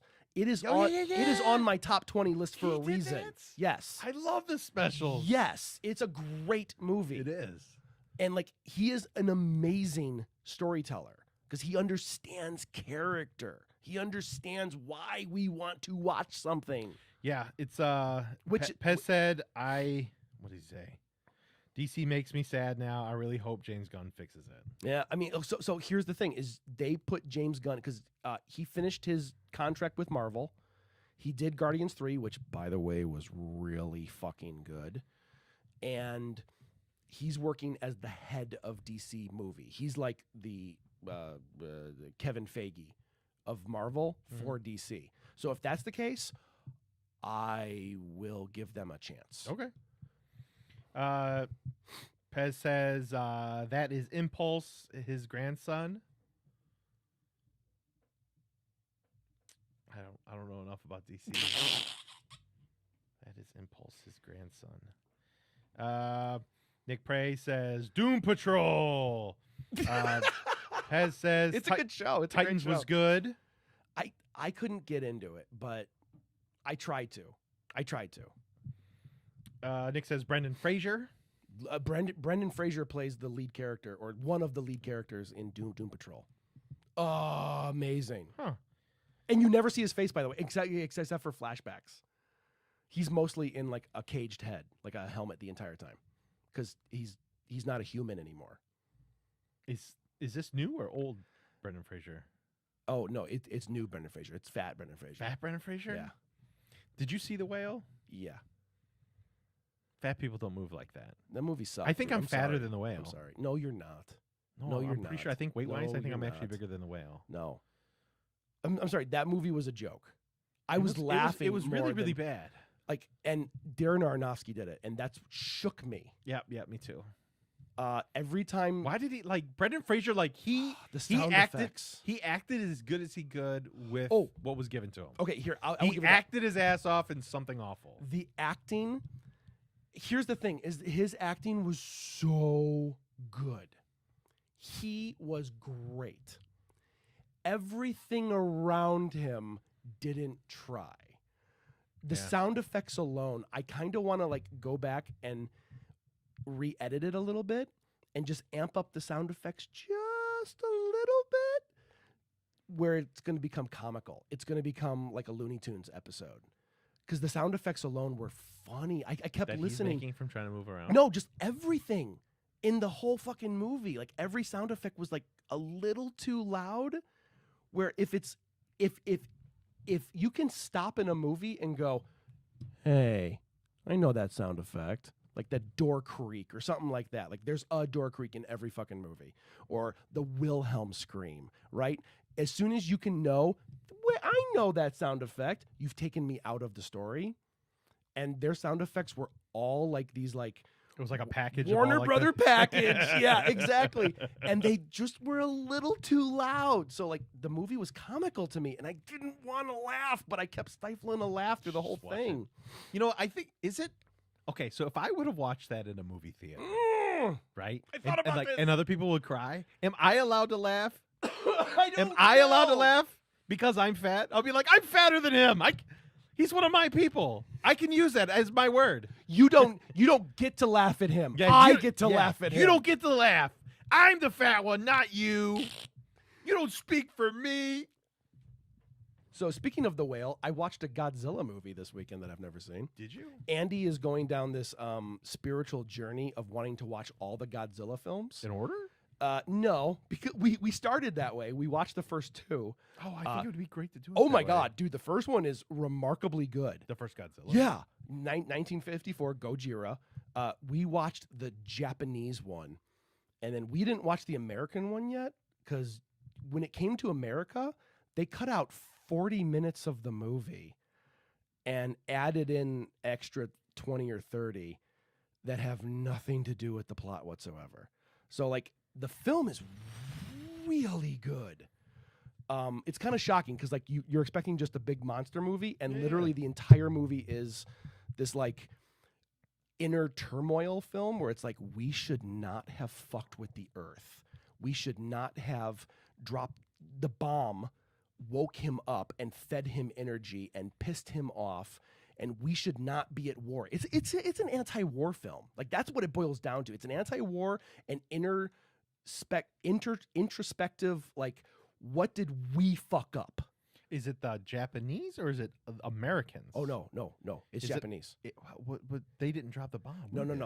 America dropped the bomb, and then that ignited Godzilla to be born from a dinosaur, to be fueled and mutated into what he became. So he's a mutated dinosaur. in the Basically, original? yeah. And the movie holds up excellently, right? It's basically like man versus nature, and then man versus himself, which is fucking great. And then part two is like, let's have him fight another dinosaur, and it loses all. Ah. But so we watched the American version. Hold of, on, let of me- part two. Just to get this out of the way. Yeah. Because Of course, they of course. wrote no, in. No, hey, you Pez- write in, you take precedence. Pez says the newest Superman and Lois show was amazing in CW. It's beautiful. I've been hearing this. This and the cartoon are supposed to be really He said, good. Also, My Adventures with Superman That's is an it. Adult Swim show. That's it. It's a Superman anime. Yeah. Which does sound kind of neat. And also says, my impulse command made sense if you read the comment above it. Impulse. Oh, why didn't you read the comment above it, John? The Flash is nerdy in a completely different way. Yes. That is Impulse, his grandson. Oh, so that is not the Flash at all. Gotcha. So the movie version is Impulse, which I'm guessing Impulse is the shitty version of the Flash. Is that what you mean? Let's stop and wait. I know we gotta wait. Minute. We gotta wait 2 minutes. I actually think. So why did they do a show about? Why is it called The Flash and it's not The Flash? It's Impulse. They don't give a shit. They just want people in. They want to do the jokes that make everyone giggle and laugh and buy more things. Look, he's Gen Z. He's so weird, like you. We don't know. We're baby boomers. Everybody loves us. I'm gonna just wait around for Pez. I mean, we might as well because this is podcasting. I do. I wanna get back to Godzilla. Yeah. Wait, what's the first Godzilla movie you saw? The first ever? Yeah, I saw 1986 was the first one I ever watched. You remember the year? No, I think it was called Godzilla 1986. Oh, 1985. Godzilla 1985. You're right. He said, "No, it's not, but it's like him." Oh, fair enough. Thanks, technology. Thank you, technology. 2 minutes late, technology. I think that Pez should be in the room and do one of these podcasts. Oh, I would love that. We need to get like a perspective. It says they took the characteristics and changed them. Oh, so like they did their own. What's thing. the name of the forklift that you love? Heister. Heister. Thank you, Heister, for all that you do and all the bullets you stop. So we watched the part 2 of Godzilla. It's called Godzilla Rides Again, and we watched the American one, and immediately we're turned the fuck off. There's no story, there's no characters. It's just like, oh, we're gonna go get Godzilla, and he's awake, and then we're gonna kill him. It's like, did they have the little boy or the little girl go? No, actually, that shit didn't start happening until later. I've been doing research on Godzilla, John. Yeah. What are you? So Godzilla 2, there is a boy in it, but of the American one, he's cut out, and they cut out like 30 fucking minutes of the original plot. So we watched the entire American version, and we're like, this was really boring. Like, why was it so bad? And then we were just dicking around because what I did is I have all the original Japanese Godzilla movies, and I have all the English versions, which a lot of the English versions, especially in the early days, reshot stuff because white people don't want to see Asians on the movie screen. So they want more white people in it. Racist people. Yeah, very. So why are you making things that are good? So we made those movies. So yeah, exactly.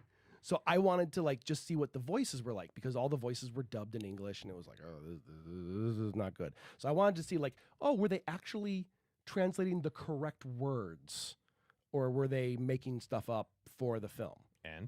And so we started watching the Japanese one, and we're like, wait a minute, there's like a whole other plot at the beginning of the movie, and it kept going, and we're like, is this the same movie? And then parts of the movie came in that we knew, and we're like, oh, this is a whole different movie. Like it's a whole different plot, and it's remarkable. It's actually pretty good.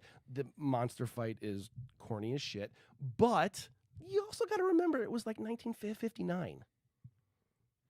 You know, my dad was a teenager. Like it's kind of like cementing the fucking time period. Would your dad have watched it? No. Just so you know, Nick says yes. That's it. Thank you, Nick. And he said Pez in room.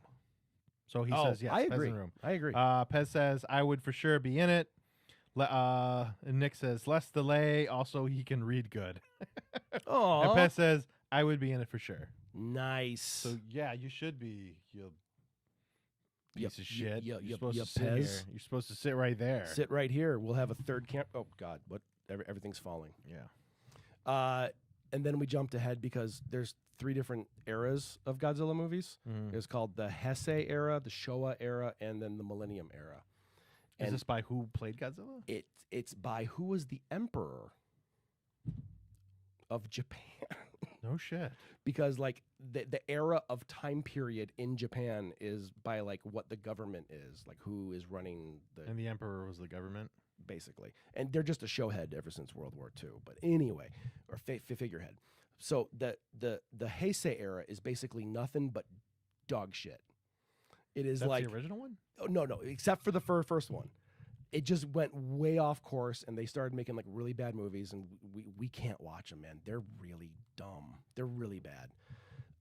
So we jumped ahead to the Showa area, and the Showa basically says, "Hey, the first Godzilla happened. Nothing after that happened. We're gonna start fresh after the first one because the first one is still good." Okay. So we watched Godzilla versus. Actually, the one we watched was the very end of the Showa period, right before the Millennium period. And the Showa, it was Godzilla versus Megaguirus, which is basically like cockroach locusts, and they all form to make one giant monster. I don't remember a bug monster. Yeah, there's a lot of monsters, man. There's a ton. Did you play any of the video game, like the Nintendo? The Nintendo one was cool. No, Where you had to like, disagree. dude, that was so cool because you had to fight on all the different boards, and you had to like, it was essentially It was chess. yeah, it was like chess. I need to replay this because I remember as a kid, I And you also wanted gotta remember, a this fighting is, game. This is my memory of what it was. Like you had to like fight. You had to like fight all these worlds and essentially just take over. I thought it was kind of neat. Or is that? Hold on, man. That might have been a Super Nintendo one. Oh, okay. It might have been the Super Nintendo one. I now that I'm had the saying it. Nintendo one. It was not good. I heard the Super Nintendo one was actually fun. It might be the Super Nintendo one because it had like all these hexagons and you had to That's- fight on the different blocks. That's the Nintendo one. Oh, but maybe that's how I remember it. but basically, it was like you had to move. You could only move one at a time, and then when you got to the world, you just walked through a level, real slow as Godzilla. You had to fight, and you could only. But I remember like you couldn't shoot the Brave Blast all Nope, the time. nope. Like And you got, almost twice. never. You got like twice. Yeah. Oh. And it was like the fighting was like, Bercha, That's how he fought. Bercha. Bullshit. He stands up on his tail and he flies through the air. Oh, that's the Heisei period.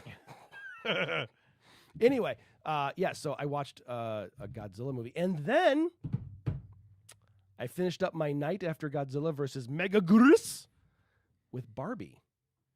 So what'd you think of Barbie? It was fucking awesome. It was. Were you expecting something that deep? I was not expecting to be that good. I was not expecting the editing to be that good or the fucking blocking or the direction. It's a really good movie. I keep seeing things online of like all of this hidden shit in there. Like every single outfit and everything that everybody was wearing, like everything was tied to something. Like there was I love that. whoever did all of the costume. Yep. I bet they'll probably win for costume. See, for that. and here's where my thing is because I'm gonna fight that. I really hope One Piece. I know One Piece is a TV show. It's not a movie. It's a different award system. But Barbie can win for costuming for Academy, but One Piece better win for costuming and set design, art direction as a whole. One Piece is like a film or is a TV show? The TV show, the one I was talking to you about, So the you're talking about adaptation. Grammys? Yeah, no, Emmys. They better fucking win. Like the amount of world building that went into that show is jaw dropping. But Barbie was so good. I was like laughing. I was engaged. I was fucking cheering. I was excited. It was outstanding. It was super fun. Super fun. Yeah, I thought it was really, really good. I'm a little I pissed. don't get the people who get upset. Yeah, yes, that's where I wanted to go. I'm a little pissed about the people who are complaining about it because I don't see any of the complaints.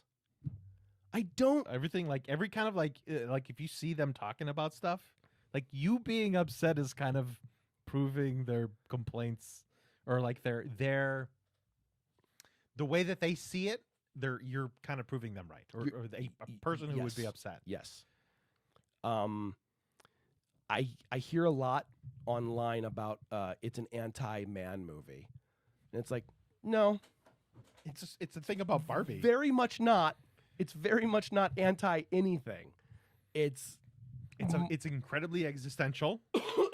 Yeah. Incredibly existential. It's there is something called object-oriented ontology, which is a Educate us, John. object-oriented Brought to you by ontology. Heischer. Brought to you by Heister. Heister. Don't stop time, stop bullets with Heister. I don't know what that meant either, but I love it. I love it. The object-oriented ontology is something that is being used in a lot of design schools, not just architecture, but other things, where it is very non-human centric. It is a way of designing things and looking at the world where humans are not the center of everything. Yeah. But objects can be like this. If you design something and say like this has wants and needs, is it kind of like a You personify it. yeah, or is personify the Personification is the term of making human elements into anthropomorphizing. anthropomorphizing. Thank you. So well, the thing is you're giving it if you're anthropomorphizing it, you're giving it human traits. Correct. But you're not giving it human traits, it's the traits that this would want. Yeah, right. And I mean, it's being used in law because there are places where a river could sue somebody. Like Colorado. Like where I think it was in Australia. A river in Australia was able to effectively sue a company for polluting it. How does a river talk, John? Through its mouth. Ha! Damn. All right, anyway. Sorry. Brought to you by Heister. Lifting you up when you're down. And by down, I mean getting shot at. Yes!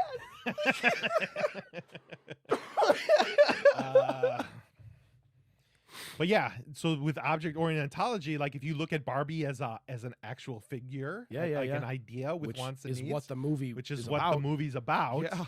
It is a very if I were to show a class of what object-oriented ontology is and how this is how you should possibly see the world when you're designing a building, you know, like does a building want something that's from other parts of the world? Like what's the most effective way to do this? And it's got to be TVs with horses. Yeah. TVs with horses. And being able to have a more sustainable design is by, like if it was a person and it wanted to have things that create it, I don't know. I love this. It's a weird way to look at the world. Yeah. But it probably would make the world a little bit more resilient as far as, nature and everything. But anyway, yeah. That's where I was thinking of going with it, yeah. So yeah, I just and on top of that, incredibly meta modern. Well, it makes sense. Which is really where we're like getting. I think we're really starting to go into the meta modern era, and this is as far as films go. Like, so you and I talked before, not on a podcast, but in other things. You can see where the Wachowski sisters wanted to make the fourth Matrix a meta modern movie. Yes. And it was incredibly ham-fisted and very poorly done. They did it in a way that was like somebody who didn't really understand metamodernism, and it was a very postmodern look at it. Yes. And I would argue that the Matrix would be kind of like a high watermark for postmodernism. Yes. So I didn't think it was a very effective thing, but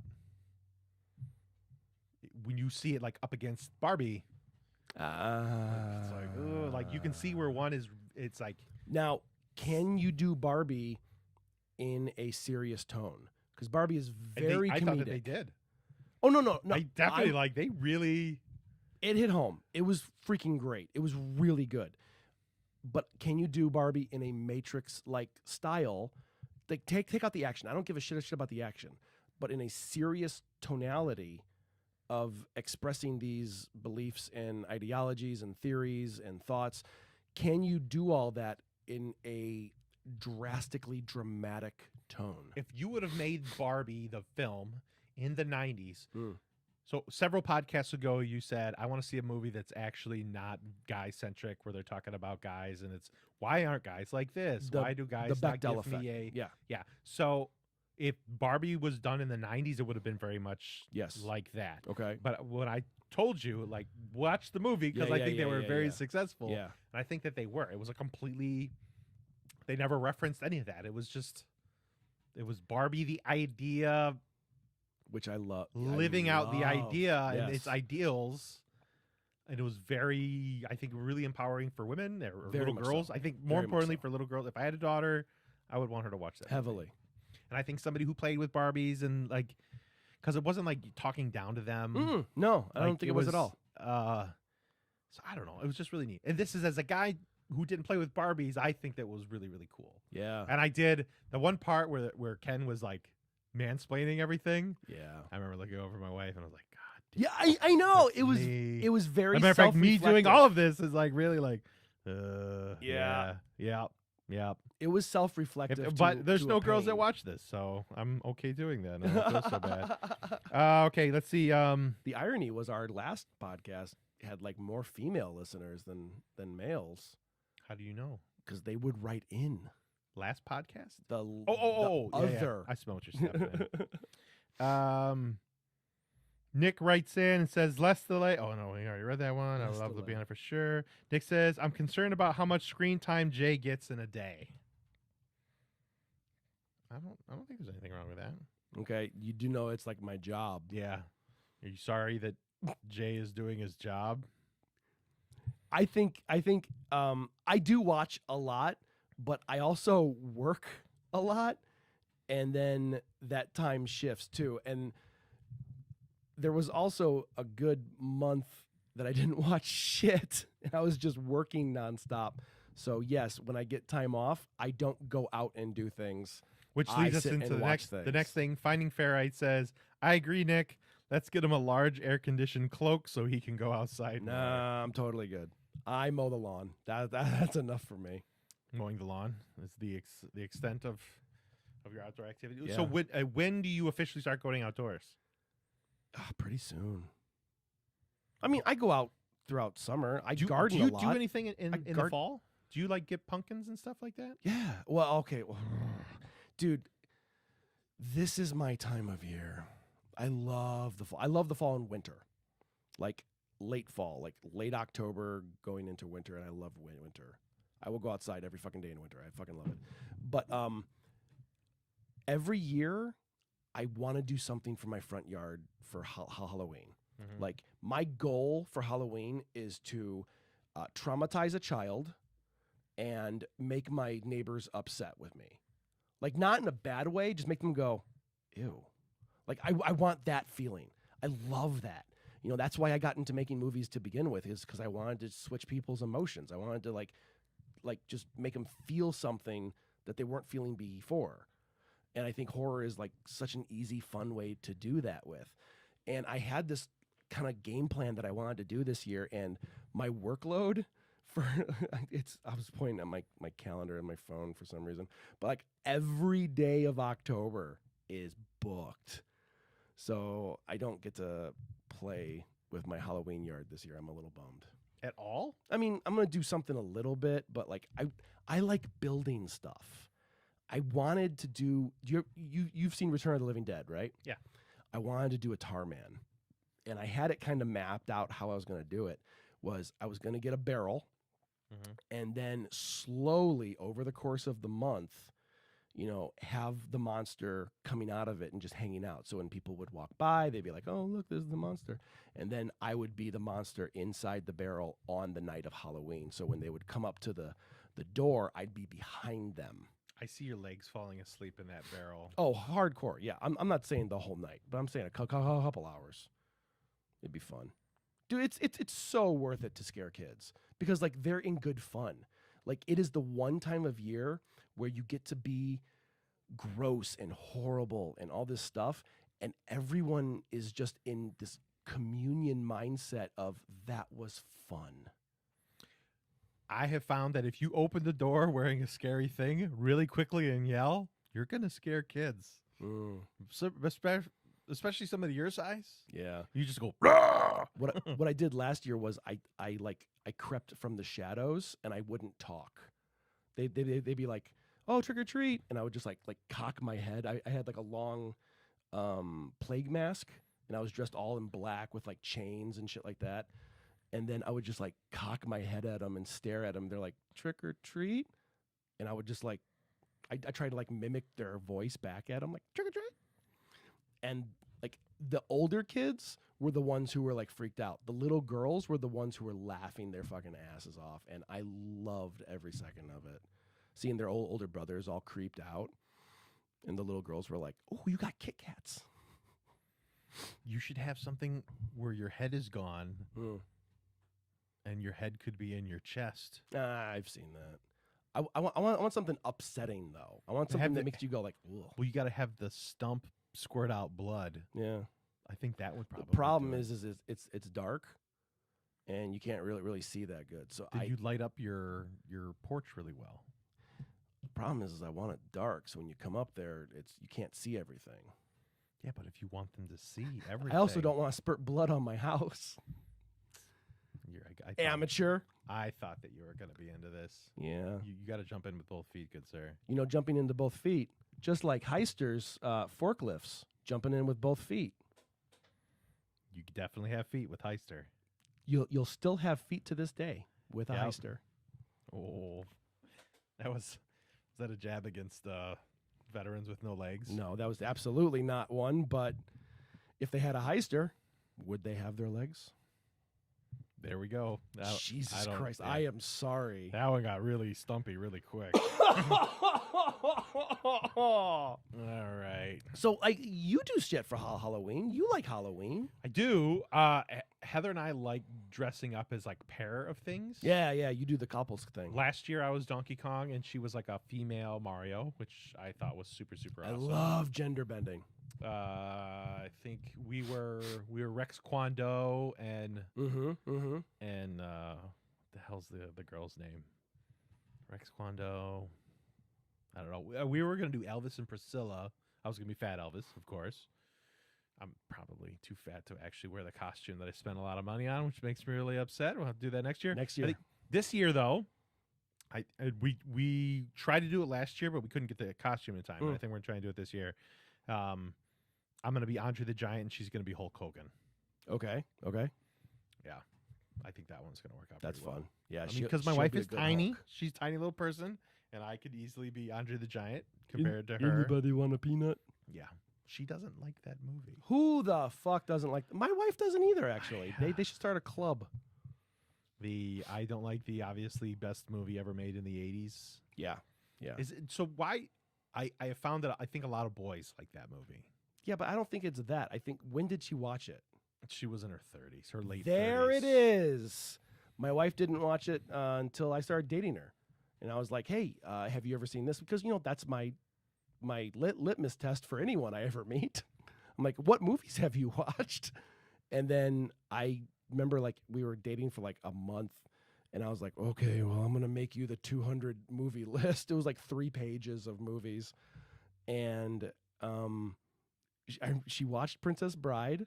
And I'm just sitting there like, love every second. Love every second. And she's like, I don't get it. This is dumb. I feel so sad that you couldn't watch that as a kid. Because it was like one of the funnest movies as a kid. Yeah. It was so much fun. I don't know, but she made me watch what's the Breakfast Club. I didn't watch Breakfast Club until I was in my late 30s. What? Yeah, I didn't watch it until my late 30s. It might have been my 40s. Yeah, I think it was for her. It might have been for her 40th birthday. I watched Breakfast Club. Out. I fucking hated it. I knew I was going to hate it that much. I hated it. It was the worst. So I remember being in high school. I somehow didn't watch it when I was younger. How? Right? It was on Channel 9 every day. Never watched it.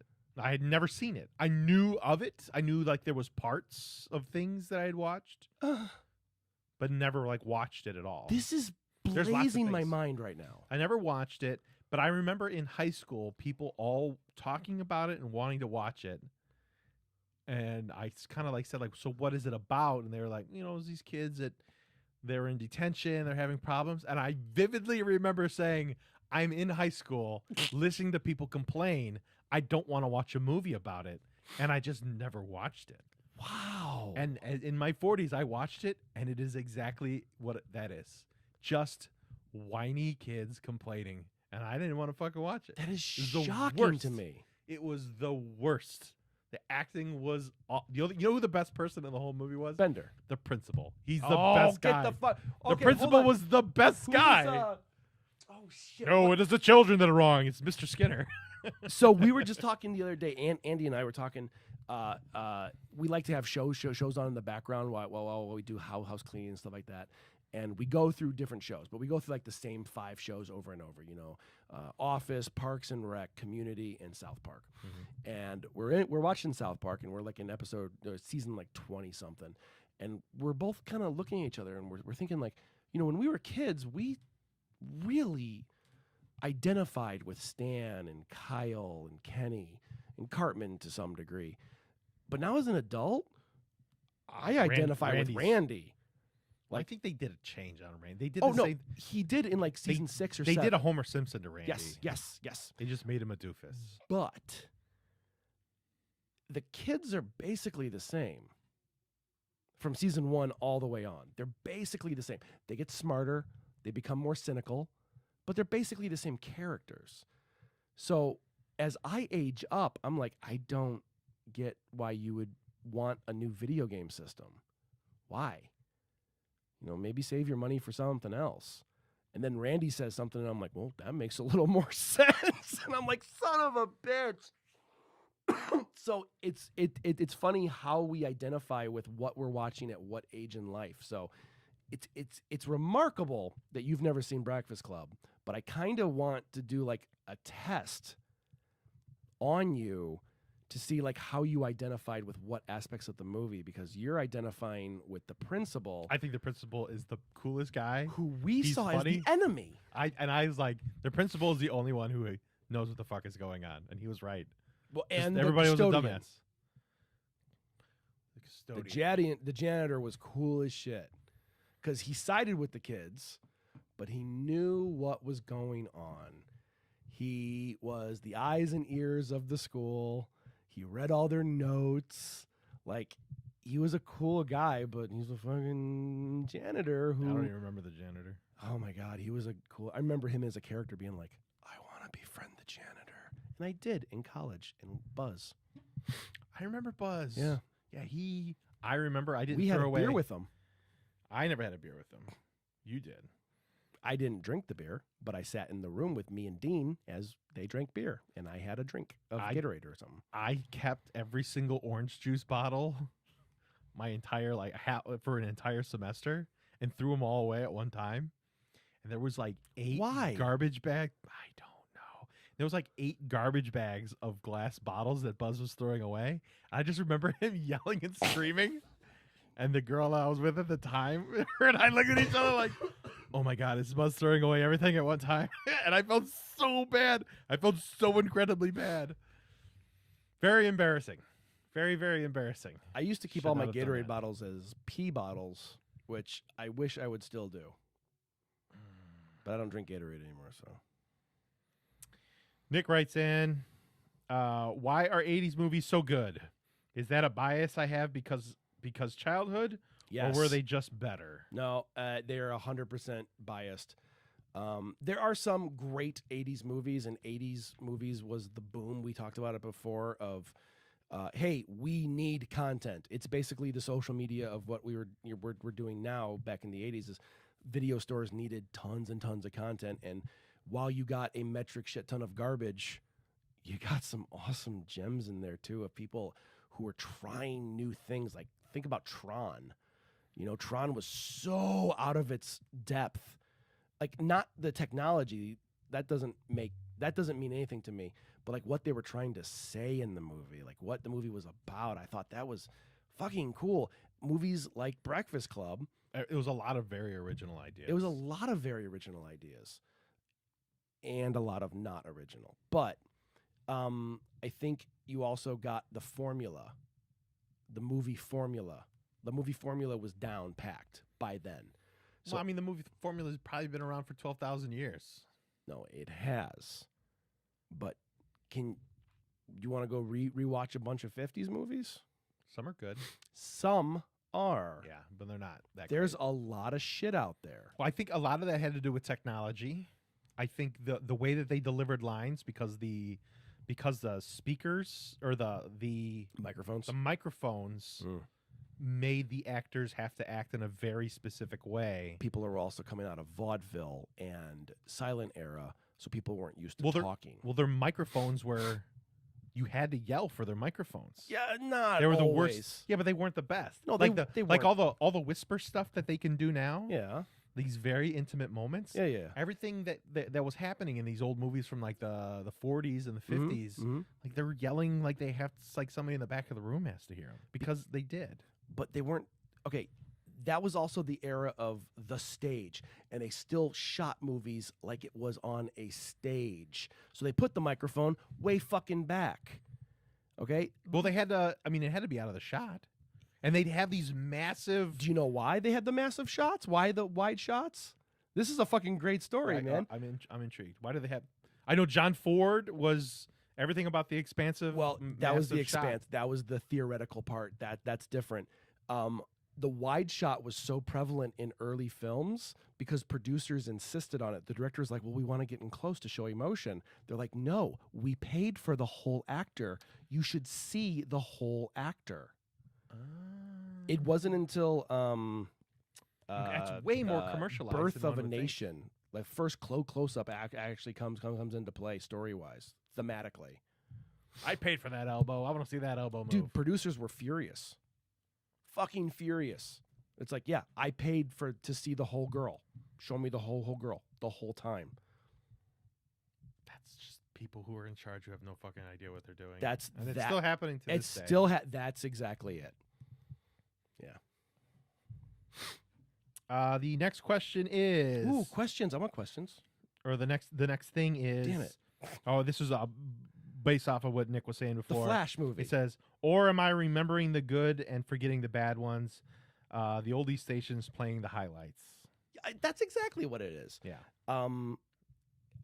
There's a reason my wife and I are going down a rabbit hole of trying to find all the worst films from the 80s because we love it. It's fun. But there's way more movies made in the 80s than you can think of. Way more. You're just remembering the really, really good ones. I mean, like, if people are going to think about the movies from like 2005 on, it's Okay. just going to be a shit ton of superhero movies. Yeah. So there's actually a giant problem right now with the Hollywood system. This is why Matt television Damon is so did the fucking thing on good. this. Oh, did he? Matt Damon did an entire thing of why only superhero movies can be made. And it was very, very well thought out and in a very short amount of time. Oh, Where he essentially said, it's the only thing making money. because it makes money and That's it's it. guaranteed. Yeah, it's the blockbuster is the only thing coming out. Every single movie. Dude, Jaws was the first blockbuster. The term blockbuster literally comes from people wrapping themselves around blocks to go see a movie. Okay, then you had Star Wars. Then you had like these big fucking movies. But every year was maybe two. Maybe two. Definitely one, but maybe two. And all the money went to smaller projects, smaller films. In the 90s, you started seeing like two, maybe three, and that's pushing it, per summer, per year, right? And then you get to the 2000s, and then every movie has to be higher budget. Dude, the last 20 years has been painful because every movie, like, I can't count how many times someone has watched a trailer with me and going, I don't know anyone in this movie. I'm like, you don't have to. Do you like the story? That's what you're going to go see. Well, no, I don't know anyone. Well, that means they have to pay for someone to be in that movie. If they have to pay for it, that budget goes way fucking up. Oh, Jim Carrey's in this? Well, that's another $20 fucking million. I'll pay. It's cool to see like a character or an actor that you like, but I'll pay for the director. Director or story. Or the writer, yeah. There's so many good stories out there that I would have never given a chance if I have just looked at the cast or the above the line people. it's remarkable, you know. But now, literally every movie that is out is aiming to be a blockbuster, dude. How much do you think the average movie costs to make? Like you and I were talking about making a movie, and we were hemming and hawing over a couple grand. It's probably like 150 million. Okay, 100. That's on the higher end. Like Star Wars, was it 7 or 8? Cost 260 million, which is like one of the highest budget movies ever. But like the Marvel films, Avatar was $1 billion. well, you're talking about multi-films, and also you're talking about advertising. This is why movies don't make money. Like every this is a great fucking story, and I'm gonna tell it wrong. I'm sorry, but like every movie that comes out, they only care about the first 2 weekends. Like the people in charge of making the money, they only care about the first 2 weekends. After that, they are not going to make their money back. It's done. It's dead. Unless they made their money back the first 2 weekends. That makes no sense, especially like if you have something that got real popular for like DVDs. But they're few and far between. Well, they are now. How many can you really name? The DVD ones? No, I'm not saying DVD, but I'm saying like something that becomes more cult status later on. It happened a lot in the 90s. You know that. A lot? Yeah. Yeah, it ended up having a lot in the 90s because the 90s pushed the DVDs really, really hard. Oh, Big Lebowski didn't make it. Very until, good point. Well, didn't okay, make it. That's one. Austin Powers didn't make it. Austin Powers was actually pretty popular. Austin in the Powers, theater. nobody knew it happened until Austin Powers came out. Okay, I was in a store that was literally pushing that movie when it came out to theater, so maybe I'm a little blinded by that. But that was like name 2. That was like 30 years ago. It was way more in the 90s than it is now because they don't even do DVDs really anymore. Well, yeah, and then the home market is very fickle because you can literally start watching something and turn it off halfway through. I really give everything a chance. I wish we could just see what the numbers are in streaming. I think that would be. They won't. Like, why not? That's part of the whole fucking strike thing. It makes no sense. It like, doesn't make sense. Yeah, I don't know. That's a whole different beast. Nick writes in and says, "Oceans are heating up, bugs are dying off. If we're sure civilization was going to an end, what would your plan be?" Ocean's 11, bug life. What was the last part? Oceans are heating up. Ocean's 11. Bugs are dying off. Bugs life. If you were sure civilization was going to end, what would your plan be? I never played Civilization. It was a big popular game on PC, but I never. So I guess it goes to the next thing. Feel free to skip my question. No. Stuff at the wall. It's actually a very good question, but it's like, God, that's bleak, man. We went from like fun topics to bleakness really quick. Well, I don't mind talking about bleak. No, I don't real, either. Dude. Yeah, and here's me saying like, oh, I love living in fantasy worlds. Yeah. That's why I don't do documentaries or dramas so anymore. with the oceans heating up and bugs dying off, I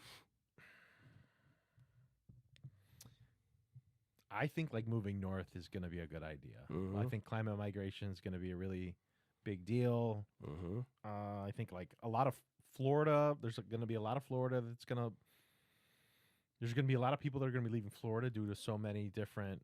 Well, I hope they don't leave. I hope they just die off. It'll only be poor people that leave because there'll be land that is affordable. That's what there'll be land that'll be left off, but only the rich people could afford it. So the poor people are going to go north. Same thing with like parts of Texas. It'll be Alabama. The poor people are going to leave California. The poor people are going to leave Texas, New Mexico, Arizona. Poor people are going to have to leave, and they're all going to move north. It sounds like the Chicagoland area is going to probably heat up. You were saying this is going to be like the I think it's going to be like Great Lakes area. I think the Great Lakes area is going to be the epicenter of a lot of stuff. I think due to Chicago being here, there's going to be a lot of people that come here. I would have to say if you own a home right now, don't sell if you're in the Chicagoland area because your property values are probably going to go through the roof because you own property in an area that a lot of people are going to want to be in.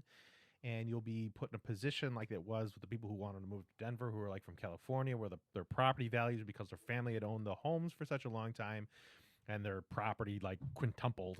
You can sell your home for $1 million if you're on the edge of somewhere, and then you can go somewhere else. And I would like, in my head, I think hold on to the property here as long as possible, and then move to Duluth. Where we're Or gonna be- north, because that shit's gonna that ecosystem's gonna change. well, I think Duluth is gonna. Duluth Dul- is the next big city. I think. I think Duluth is gonna be the next big happy city. Yep. And it's gorgeous there. I love Duluth. I love it, and the people are so fucking nice. So I think Duluth is gonna be big. What are some other? I mean, there's like a handful of places. I'm trying to think of like some of the. I guess Minneapolis would probably be on that list. Minneapolis is nice too.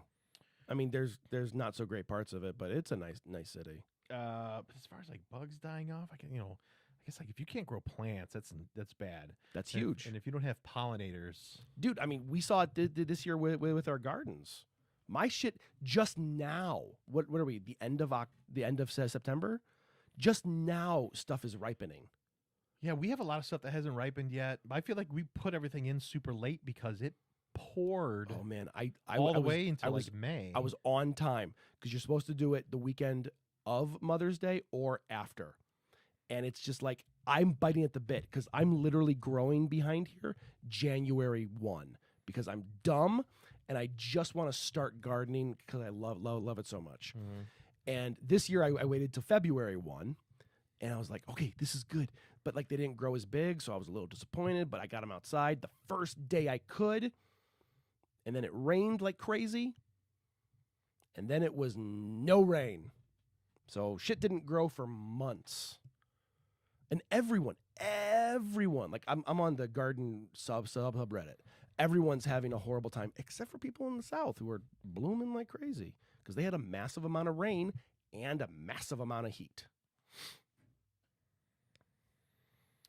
Yeah, it's a weird one, man. My fear is farms.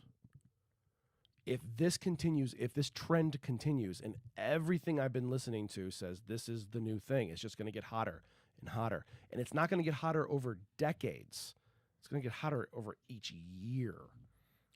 Almost every year, every summer, and like every day in the summer is just the next hottest record. Yes. in like But in human history. Don't worry, John. Global warming's not real. Yeah.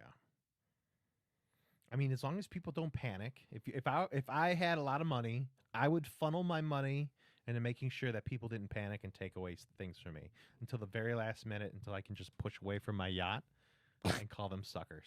That's what I would do. Or go to Mars or go in outer space. See, the funniest thing about this is I know how much of a humanitarian you really are. And like it's funny to hear you say this stuff when No, I know I'm saying this because this is actually happening with super rich people. And there's like that. Yeah. there's billionaires that own everything, yeah. and they're allowed to go to another fucking planet, Yeah. and then everybody else has to fight over The scraps. the scraps down here. Yeah. So yeah, I mean it is a little depressing, ain't it? So the Flash, yeah, the flag. Hey, he didn't eat the fucking candy bar. Dude, she threw it at you. Fucking at least eat it. What a piece of shit. Piece of shit. Just eat a sandwich. Wipe off what you don't want. So Pez writes, if Disney came up to each of you and said, pitch us a Star Wars movie, what would your pitch be? What characters? What era? What style? Etc. Ooh, man, what a great I've question. thought about this. Have you? Okay, you I go first have. then. All right. So I want a slice of life Star Wars story. I want nothing to do with the galactic battle. I want nothing to do with Jedi whatsoever because I'm so bored of the Jedi lore. I'm bored of the Jedi fighting. I'm utterly. Anytime a lightsaber kicks out, my brain stops. I'm so done with it. I want to know what's happening in the bar down the street while shit's happening. Do you remember how we did a Half-Hearted Headache, where it's like where the story was gonna go was that the epicenter of every monster in existence was going to come from that town. There was going to be a hole that opened up to dimensional portals to release every fictional monster in existence on this town. And that's what I want happening because Half-Hearted Headache was just like, hey, that's happening in the background. What movie are we watching today? What coffee am I going to get?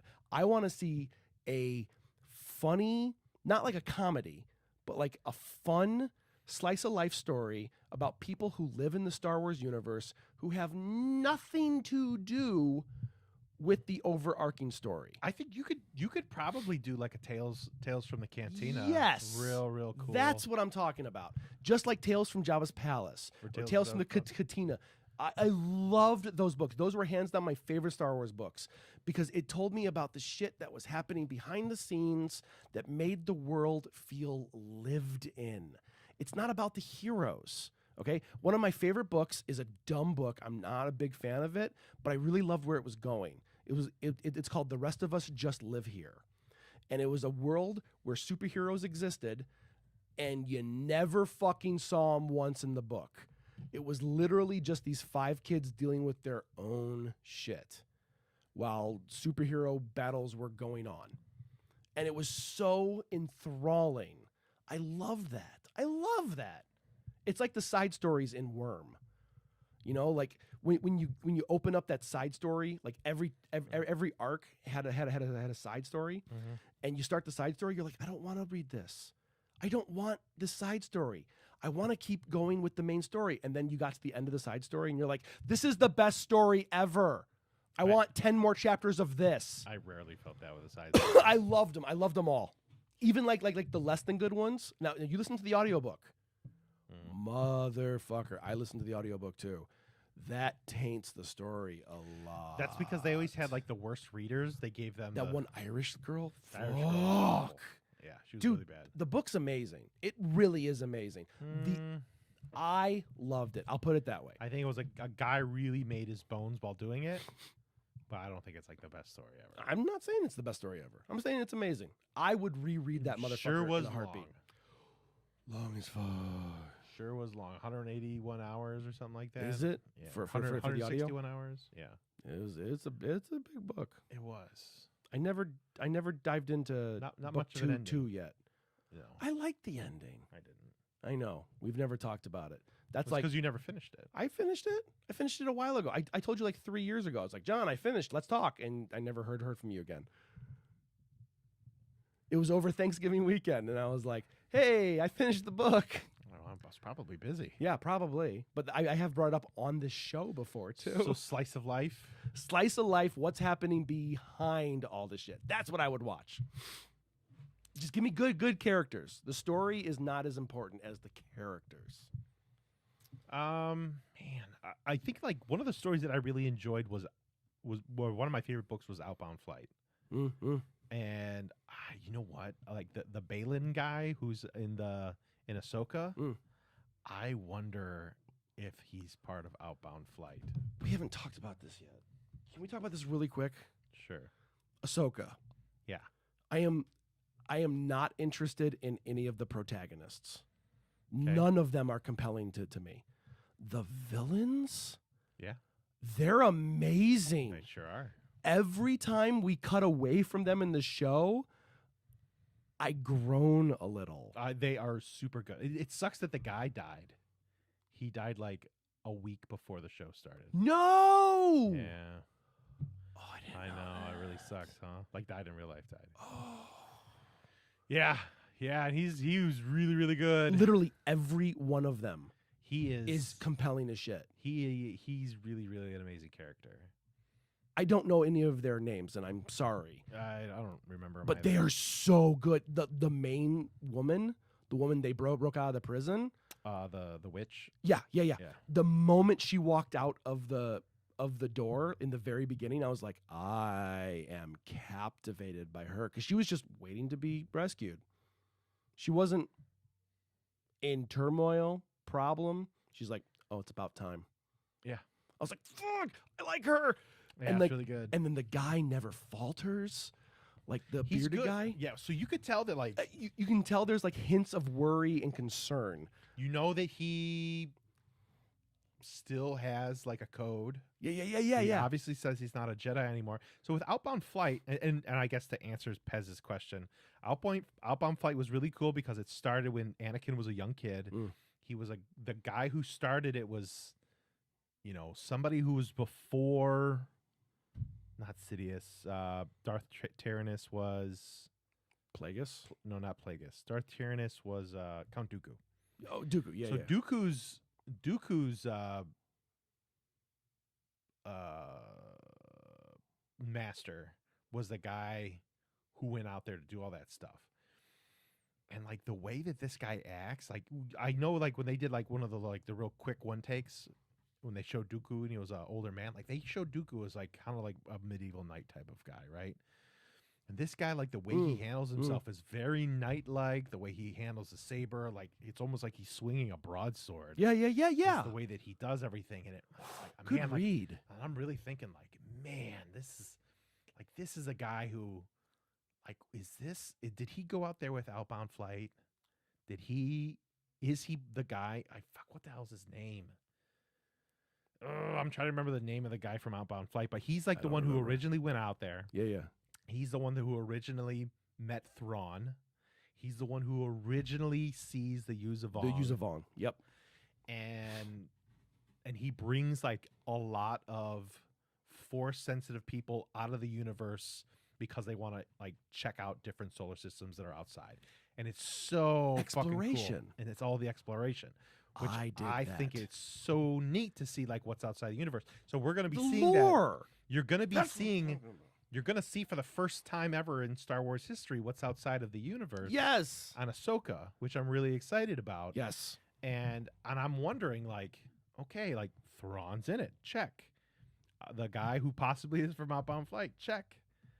I'm wondering, is this like the way that they're going to bring Yuzavong into the universe? I thought that was obvious. I thought that was like the next big thing because Thrawn was the Force saying we need to build the Empire to fight the Yuzavong, right? Because he knew how dangerous. Because he knew that they were the end all be all problem. The Sidious knew about the Yuzavong. Thank you. And Thrawn was somebody who was from outside the universe who knew how dangerous the Yuzavong were. And I remember that from the trilogy. And he didn't, the Holy Trilogy. And he didn't. So like, there's just like a lot of stuff that's like getting really rich with like some of like the really cool nitty gritty stuff. At first, like I was really worried about how they do the Yuzavong and stuff like that, and you know, and I was always kind of thinking that the Yuzavong was like a rip off of the Borg. I thought they were like creatures, though. They're like a hive mind creature. They hate technology because technology killed their planet. Everything that they have is like an organic machines, and they are not. The Force doesn't work on them. Right. And they're like and they live completely off of pain. Like they do everything to feel pain, and they're incredibly dangerous. And I was like, it's like this neat thing that's like way bigger, overwhelming force that has never been seen in Star Wars. It's a massive, overwhelming force that scared even Sidious. And I'm wondering, like, is this going to be something that they're going to bring in to like kind of take things over? I can't ruin. I mean, I don't know what to talk about with you. There's so much more to talk about with Ahsoka, and what happened on Rebels. On Rebels and with Clone Wars. Yes. I love filling in the gaps. Mad Libs is fun with you. Yeah. Oh, you do a great job, especially for somebody who hasn't seen it. I mean, do you want me to just ruin it for you if you're never going to watch it? Yeah. Okay, so when they went to this planet... wait, spoiler alert, especially since we're live. Okay. When they went to the... I mean, it came out like 12 years ago. I know, but what if someone's waiting? So Mortis was a planet that Anakin and Ahsoka and Obi-Wan went to. Okay. And there was like some weird massive pull to get them all to this planet. Okay. And they found out that like there is in fact a center, I think like a force center of the universe where there's a father, a son, and a daughter that are the center of all the force. Or like they're kind of like the keepers of the force, right? And the father kind of had to control the daughter, who was like everything that was the light side of the force, the protector of the light side of the force, and the son, who was the protector of the dark side of the force. The dark side wasn't bad. Yeah. And the good side wasn't good. Right. It's the balance. It was all about balance. Right. And the father is the one who kind of like kept everything in check. And when Anakin showed up, the father's like, "Good, you're finally here. You're the chosen one. You're here finally. Oh, you have to stay because you have to take care of my son and my daughter. I can't do this anymore." Oh, and all of this stuff happened where like the father wanted to leave, the son didn't want it to happen, and then like the son kills the daughter, and the very Mark of Cain-ish. very Mark of Cainish. Yeah. And I think the father, I think the daughter dies. The son is still around. That makes sense. But the part of when the daughter dies, she gets brought back to life, but part of her ends up living inside of Ahsoka. Okay. That's why when you see there's like a Force bird or like a Force owl that has been around Ahsoka and has kind of been like her symbol for a super long time all throughout. And that's the thing that's like, this is why like Dave Filoni like hid all this super important stuff in the background of all these things. And it's always just been kind of going. So Ahsoka's kind of, she's always had this thing always following her around of like, now that like the good side and the daughter is imbued on her. And if you notice, like her lightsaber, she never had a colored lightsaber. She always had a it's always been white. Yeah, she's always had a white lightsaber.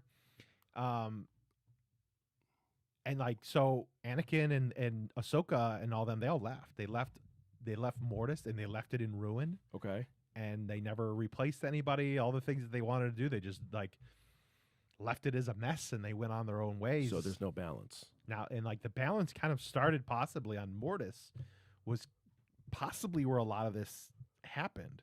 Okay. Like why there was an imbalance in the Force. Possibly. I don't know. So when they go to Rebels, what ended up happening in the Rebels. Oh, sorry. That was Clone Wars? That was Clone Wars. Gotcha. And all right. like years later when they got to Rebels, spoiler alert, again, Rebels came out a long time ago. Let me make sure nobody's pissed off. Don't listen if you guys are. Okay. In Rebels, there was a lot of symbology on Lothal, which is the planet that the younger Jedi kid was living at, and Ezra. Okay. Ezra Bridger, a bridge between two things. Ezra started to notice like a lot of symbology of things from Mortis with the father and the son and everything like that. And as he's learning stuff about the Force and he's learning the ways about the Bedawa. Right. I had said this a long time. I always felt like, I also hated like the Jedi. I was never like I liked the Jedi when I was younger because it was really cool. Well, But as after a kid, a while, I wasn't really interested in it because like the Jedi were always like, we're super good and we do this and we're super bad. And as you get older, it seems kind of silly. With Rebels, they started to bring this idea of like a third or another way, a more of a balanced way. Okay. And that was really something that Ezra started to know, where like Ezra had things from good and bad. Like Ezra messed around with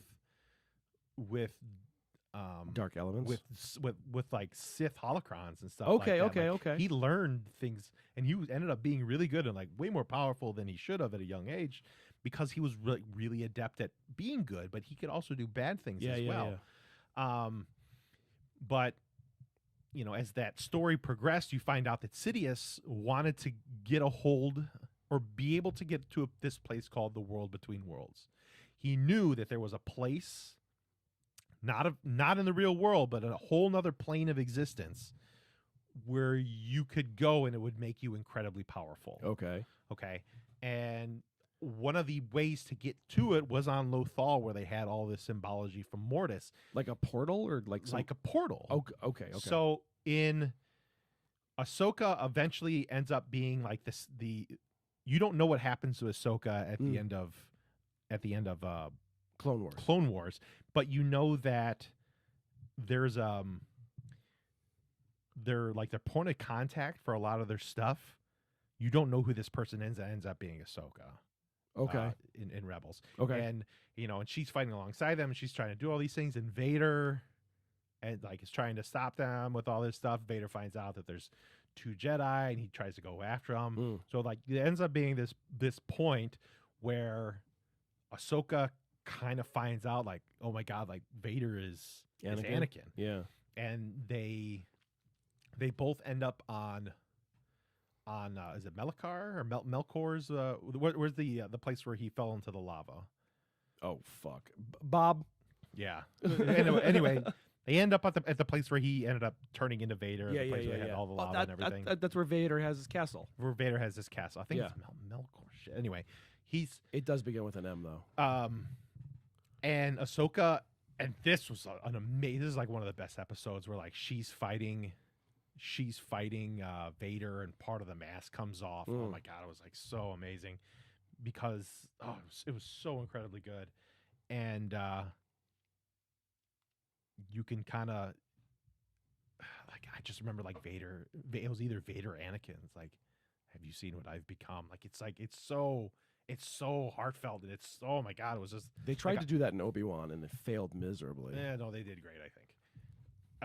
I remember just getting like goosebumps and everything over that. And probably because like you didn't see it like it happened once already with Ahsoka. Okay. So like you see the thing with Ahsoka, so you get this like it's Now you almost see like it with Obi-Wan. then you see it with Obi-Wan. So it's like Okay. it was just this really great Okay.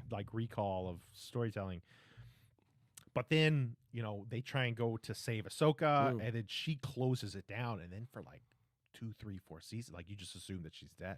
Like you never know. So when they're trying to figure out how to get into this world between worlds that Palpatine's trying to get into, right? Or Sidious, Ezra figures it out with a holocron, with a Jedi holocron, and he ends up being this place that it's almost. It kind of looks like. Have you ever seen? A moose chewing walnuts in a room. Yeah.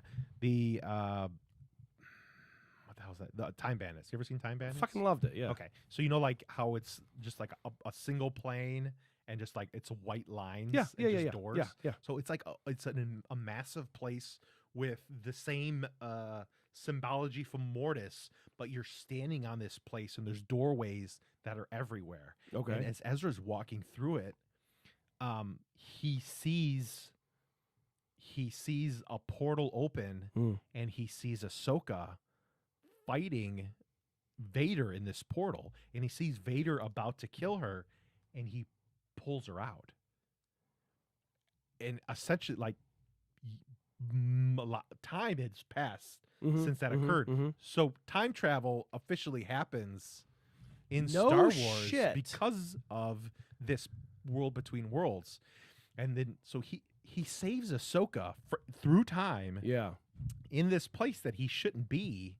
And then, like, you can see that Sidious is trying to get in, and Ahsoka and him, like, she doesn't know what the hell is going on. And well, rightfully so. They fight their way out, and he ends up taking the holocron to get out of the world between worlds and gets rid of it.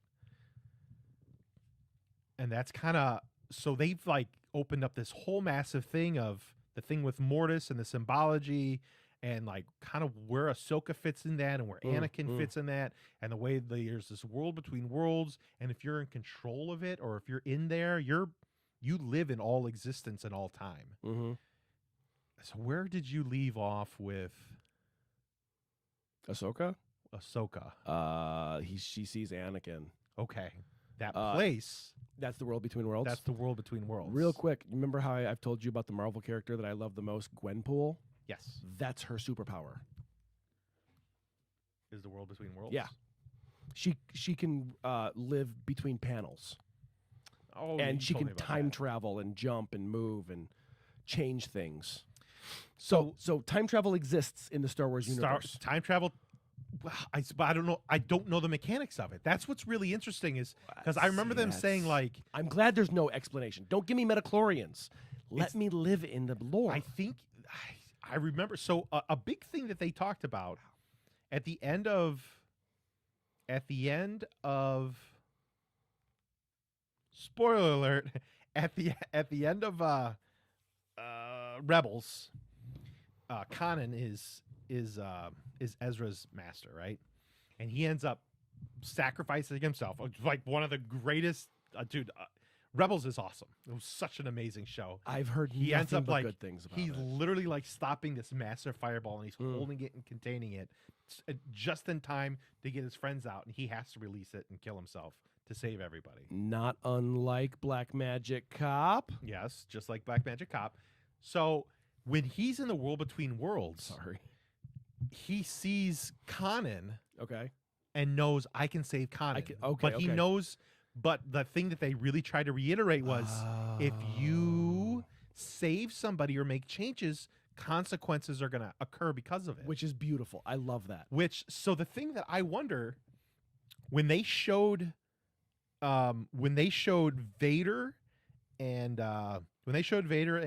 Ahsoka fighting in Melkor, She pulled. so what they saw was that when they were fighting, that whole like castle, that whole part that they were in, that temple was collapsing in on itself. I think what ended up happening was Ahsoka and Vader. This is my theory. Okay. Ahsoka and Vader died. Okay. They should be dead. Should be. But because he pulled her out, she's an amalgamation. There's something wrong. Because she pulled her out, Vader ended up living.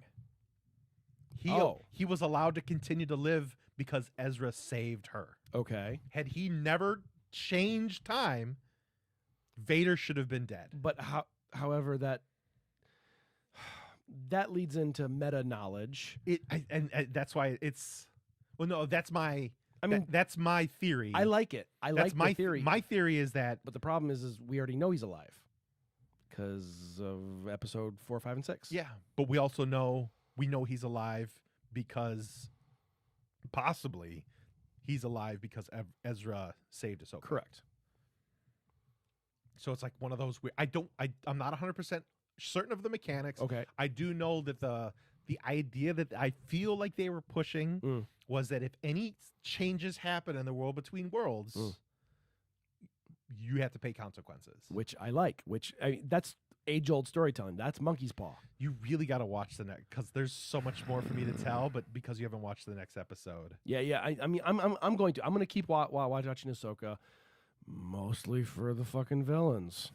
I want to see what they're doing. I don't really give a shit. You got to remember.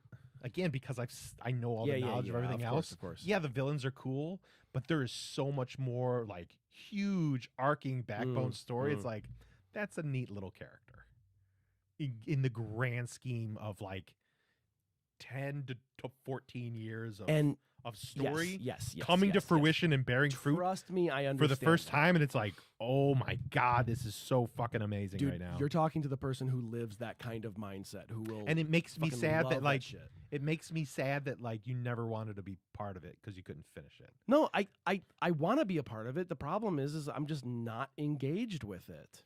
It's so Rebels, I didn't give the full first season. I gave a couple episodes, and it was so kiddie. I mean, there's so many things where like the kiddie shit where you just have me. to choke it down and just do it. And I know because of your background, you're like, well, I shouldn't have to. And I feel like, you miss out. There's so many things that suck in the beginning. I was just watching something the other day that was talking about the comparison of Parks and Rec to Seinfeld. Okay. Where Parks and Rec, if you take Parks and Rec based off of the first season, it's a failure. It's awful. Disagree. It is objective that the first season of Parks and Rec did not do as well as everything else. They had to fire better. people. Yeah. They had to change things up. Yeah, of course. Characters didn't know what they were going to be yet. Correct. In the grand scheme of things of what it became, yes, the first season was awful because it wasn't quite baked yet. Yes, I agree with that. Seinfeld was the same way where like even like some of the character names in Seinfeld in the first season, like Kramer wasn't really Kramer. Characters weren't done yet. They were trying to figure out what it was going to be. But that's how most shows are. Yeah. So when it comes to like Rebels and stuff like that, it's I get like they started a thing. They're figuring it out. Tonality needs to start early. I mean, I think you're arguing because you know the book so well. Well, I wouldn't go that far. Because you know the book so well and how things should go. Because I find myself doing this when I'm talking to Heather. Because I'll watch something and I'll go, this, and this are going to happen. Yeah, right. Because I've watched the first 5 minutes of it. Well, because you understand story structure. Yeah. It will ruin things, and I feel like you're allowing the structure of how you believe that it should be, and you rightfully so, because it often is done that way. You're really cutting yourself out of some of the and I've told you this before. Mm. Some of the greatest story. Ahsoka's story And you have is said the it. greatest You have story in Star gone on Wars. record multiple times saying it. I know. I know. I'm starting to feel that Ahsoka, and rightfully so, is replacing Rey, rightfully so, Rey's terrible character. of the story should have been. Okay. And with the world between worlds, Mm. there could be clever retconning of things, possibly. But I've always said that, like, the movies are these bricks that you're laying on top of each other. It doesn't work unless you have the mortar. And the way that Absolutely, they kind of, or it's more of like stone, like there's all this stuff that they have to shove in between these stones that would topple otherwise. Yeah. Yeah. Unless you did I it. get But that that. what's always been Star Wars. Yes. Yes. Oh my God. That goes back to the first one. Yeah, because they literally start you on number 4. You know what I mean? I mean, not only that, but like little shit too. Like, oh, Mark has a fucking scar on his face in the beginning of Empire Strikes Back, so we need to invent a Wampa attack. Yeah. You know, like it's. But it was a it's- car accident. Yeah, right. And there's always stuff in between the movies ever since the beginning, and I fully respect the shit out of that. The tonality, not the story structure, is what gets me. It's too kiddie. It's way too kiddie, And it stops.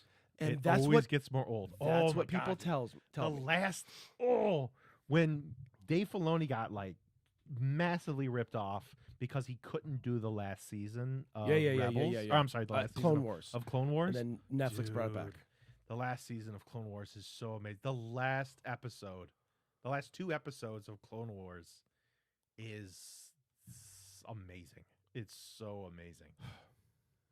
Like all of that, like Dave Filoni is I get it. so good. He's an amazing storyteller. And all this stuff He that should it was a have done kiddie Boba Fett. show because it's about a kid, you know. And like in the same way that they did it with Harry Potter, you're literally growing with these people, and it starts off because you're dealing with a little kid, and they grow up and they turn into, you know. Does the The kid shit characters. go away though? Like Yes. the jokes and stuff? Oh yeah.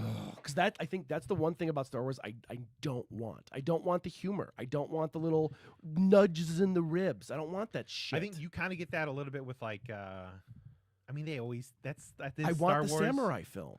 The Star Wars stuff is campy though, right? No. And I think Star Wars is 100% campy. I disagree. I think it's taking a camp subject and handling it respectably. There was always like the goofy shit in the background that's just George Lucas.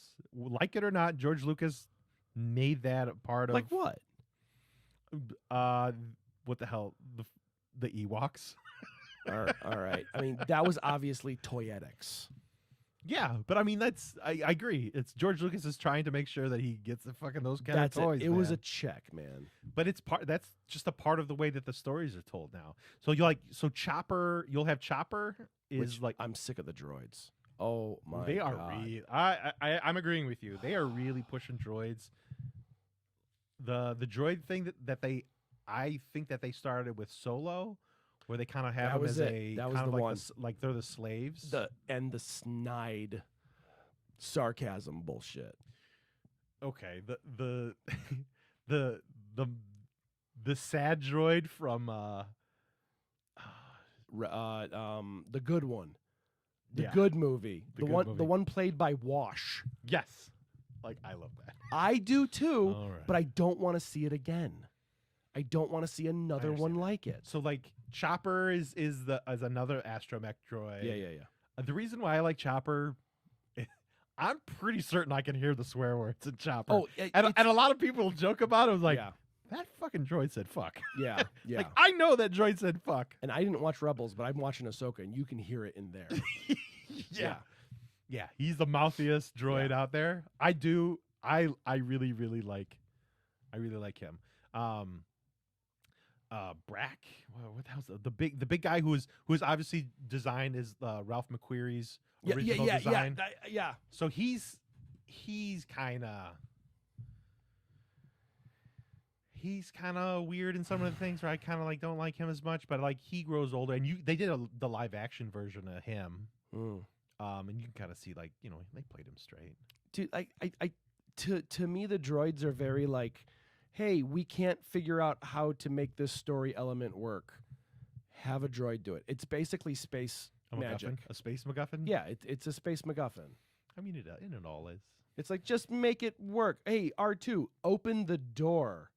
All right. All right. Shove your little droid dick in the wall.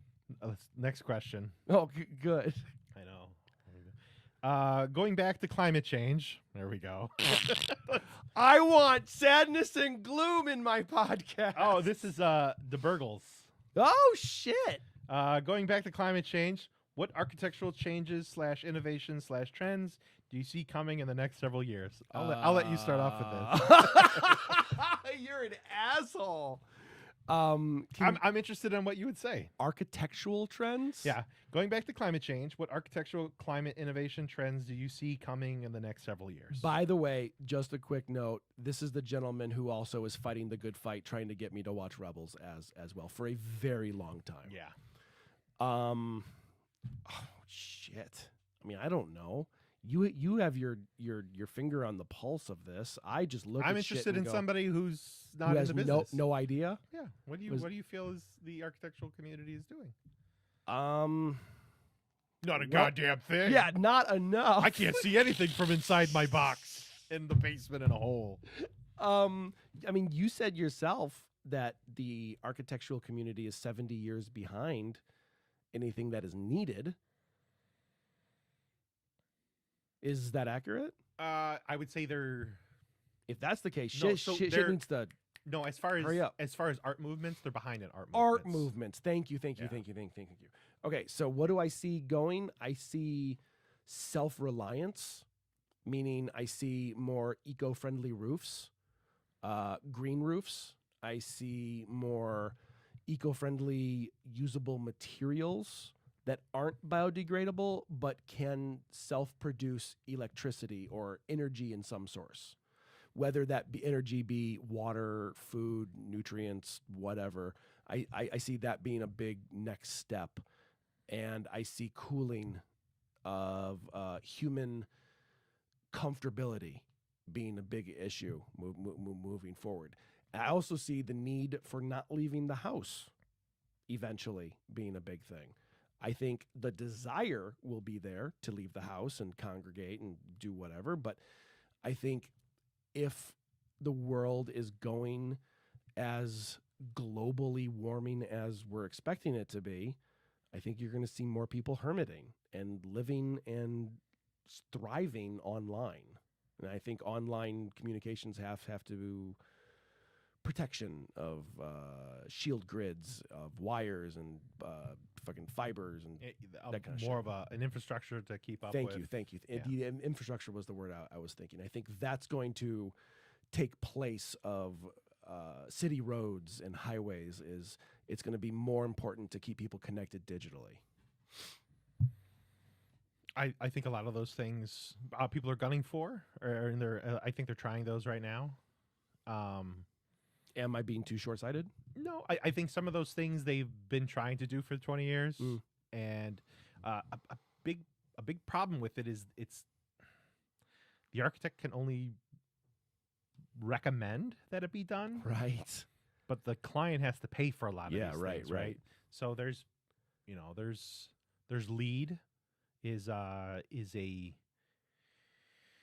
kind of like a program that was picked up by I think George Bush. It was either George Bush or it Senior was or W? W. It was Okay. either W or Obama who said that all federal buildings would be done to LEED.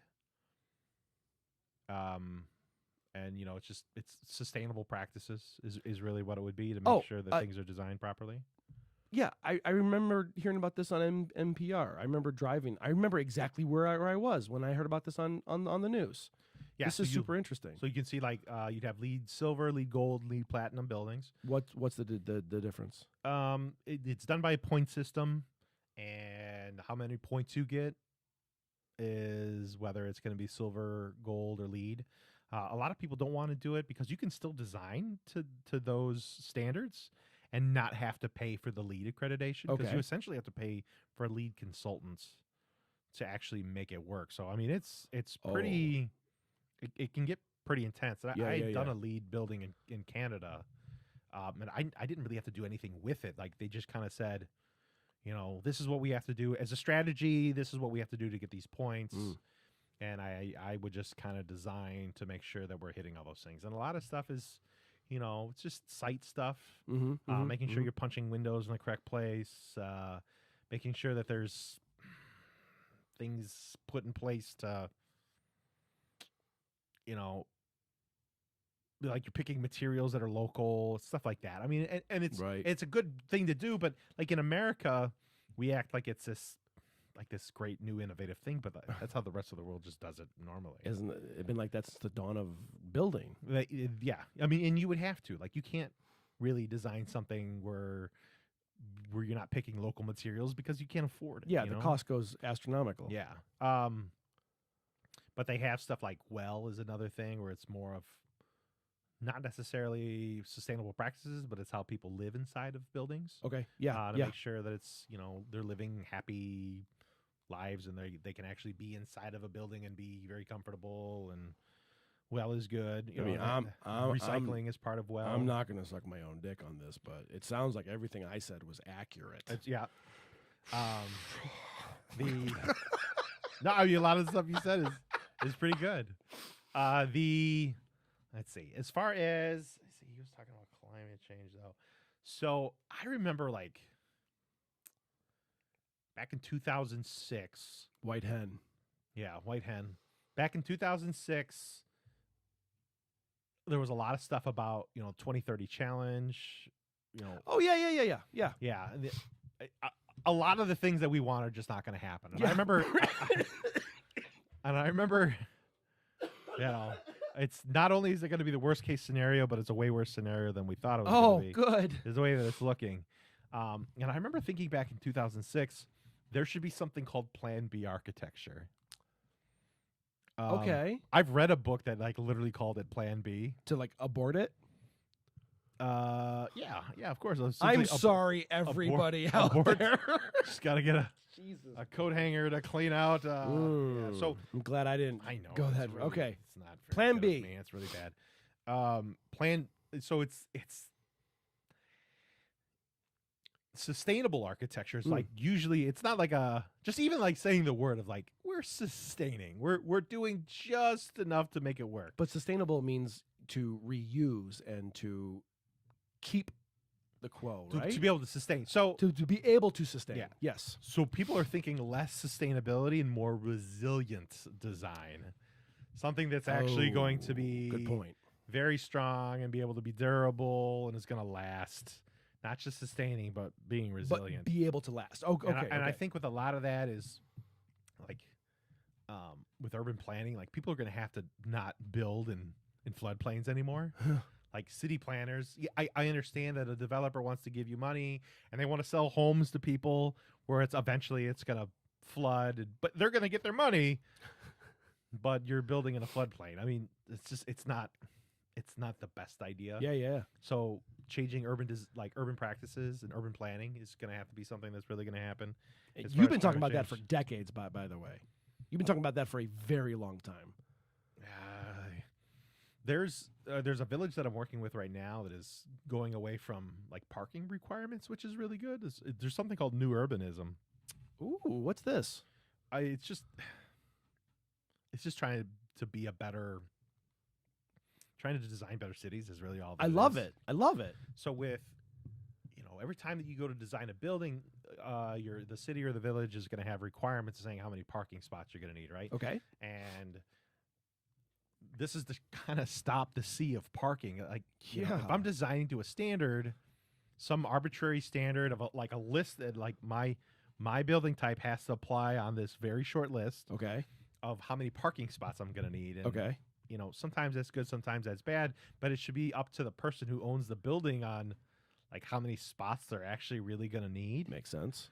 There was the way that they try to mitigate this before is they'll often say that, those little islands that you see out there. Yeah. So those are often for every 10 parking spots, you'll need one of those things. And that's to stop like the heat island effects Right, with right, parking and things right. like that. So And for water And- flow, you were explaining that's me once too about water. you have to have and- enough earth to kind of absorb the Yes, water so yes, it doesn't yes. sheet over the top. Yes. Kind of like at the last place that you lived where Yeah. your neighbor built a very Dude, large hardscape Very good memory. and the water shed over that onto your property. It's incredibly illegal what they did. Onto property is not the right term. In the basement. Yeah, is in the yes. basement. Like what they did should have never been allowed to be built. Right, right. Um, You fucking A. and you got to be on the business end of what happens Yeah. when there's not enough ground. To Literally every actually- time it rains, I still like my butt puckers and I still run downstairs. you just showed to me. check. You showed me once, and showed me how the water was pouring over the I still have the video of it. Yeah. Anyway, So, sorry. Go on. I mean, there's that type of stuff.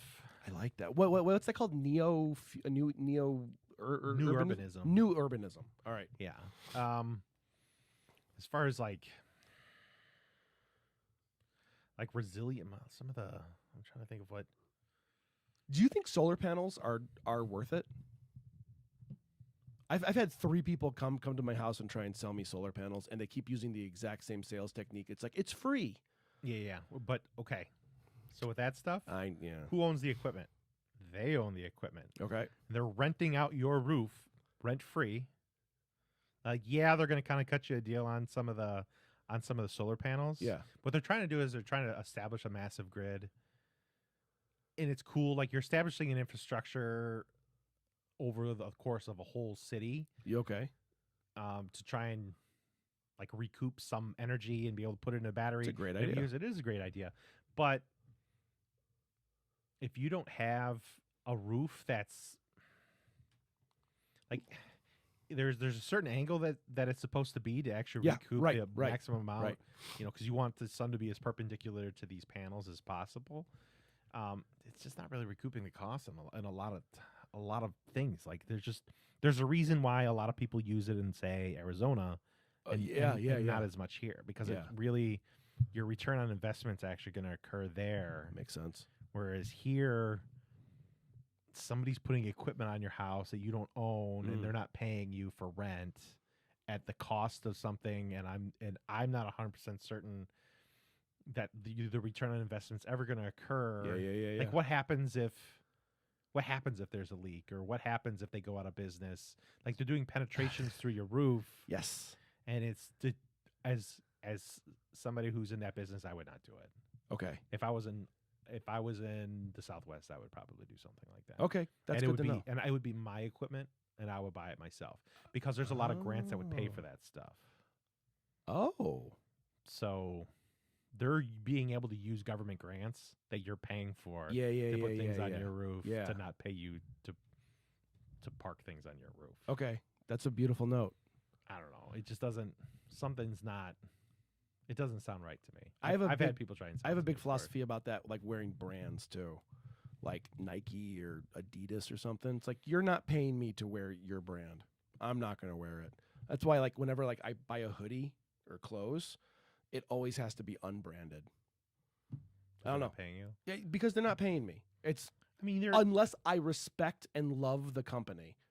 Like, that's not the right shirt. But like, I have a lot of like Vinegar Syndrome shirts because I respect what they fucking do for film. And I don't mind spending money and putting their name on my shirt because I respect them and I follow them and I put my money where my mouth is. But this is just eat a bag of dicks. So anyway, I don't know. I feel really, really strongly about that. Like I won't like if I have a hoodie that says Adidas on it, I'm okay. I don't feel like it's worth paying for the logo. Exactly. I'm saying like if I got it for free, I'd be like, Or if you had it for free. Yeah, maybe not. Like if I don't know, but I would never like really go out of my way for that. But like so I do shows down here like for my company, right? Mm-hmm. And my stuff is never branded. Any clothes I wear never has any brand unless it's my brand or something I wholly back. And that kind of just bled into my normal life. I think it's fine. Well, I think it's wonderful, but it's the same kind of mentality. It's like, hey, you're putting shit on my house that I pay for, and you're reaping the benefits. Like, let's talk. When I've talked to people And somebody will try and sell me that, and I'll be like, well, I have a hip roof. I hit- You're fine. You have a hip roof. And I was like, you get only a little bit of square footage that's actually facing south. Like, you're not going to get a lot. Oh, no, but you'll be fine. I was like, okay, I really don't believe you know what you're talking about. Those are salespeople. Yeah. Yeah. I anytime anyone pushes me for anything like that, I immediately lose all interest. When it comes to anything with, like, dealing with contractors or people, like, I always hold my cards close. Yo, yeah.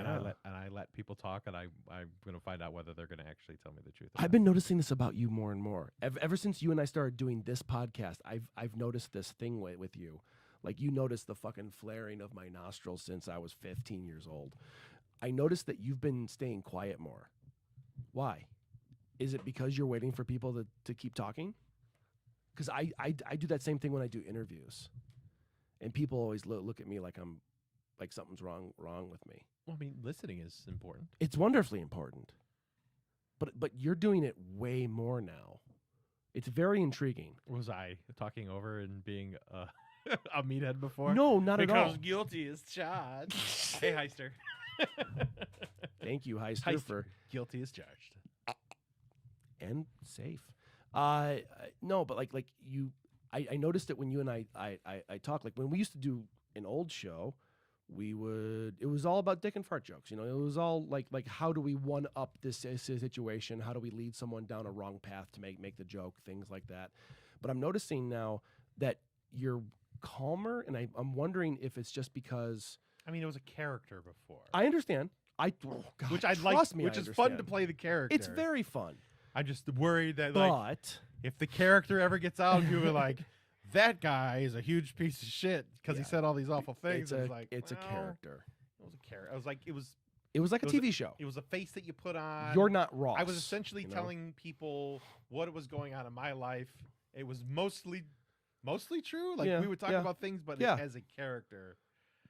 But we hyperbolically examined real things through a lens, a distorted lens. Yes, and would like just play up and the stereotype on crank things. it up a little bit. So is that, I mean, if that's what you're talking about. No, I am not talking about that. What I'm talking about is I've known you for a long time, and you've never been this stoic. You've never been like this right here. You are listening to every word I'm saying, and you're giving me the breath and the bandwidth to explain myself, which is a great listening technique, and it's wonderfully accepted, and I fucking love it. I love talking to you. I've always loved talking to you. But you're doing it way more now. And I'm not saying it's a bad thing. I'm saying it's a wonderfully good thing. I'm just wondering, are you doing it consciously, or is it like a subconscious thing? I guess it would be subconscious. I didn't really realize I was doing it. That's interesting. I mean, I know that, again, like I was a character before. Well, I mean, that was that. I'm talking like even off the show, when you and I would just talk.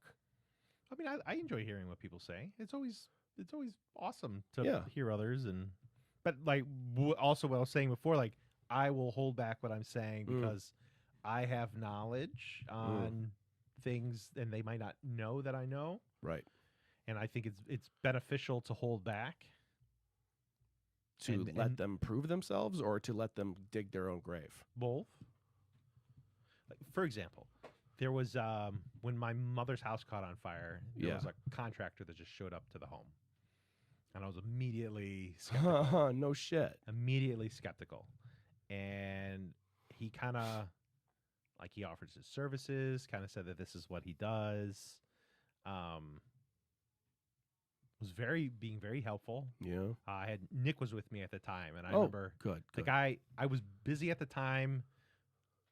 From what I had read immediately, because I literally only had a couple hours to figure it out, was what they said, like 3 out of 5 homes that are burned have things stolen from them.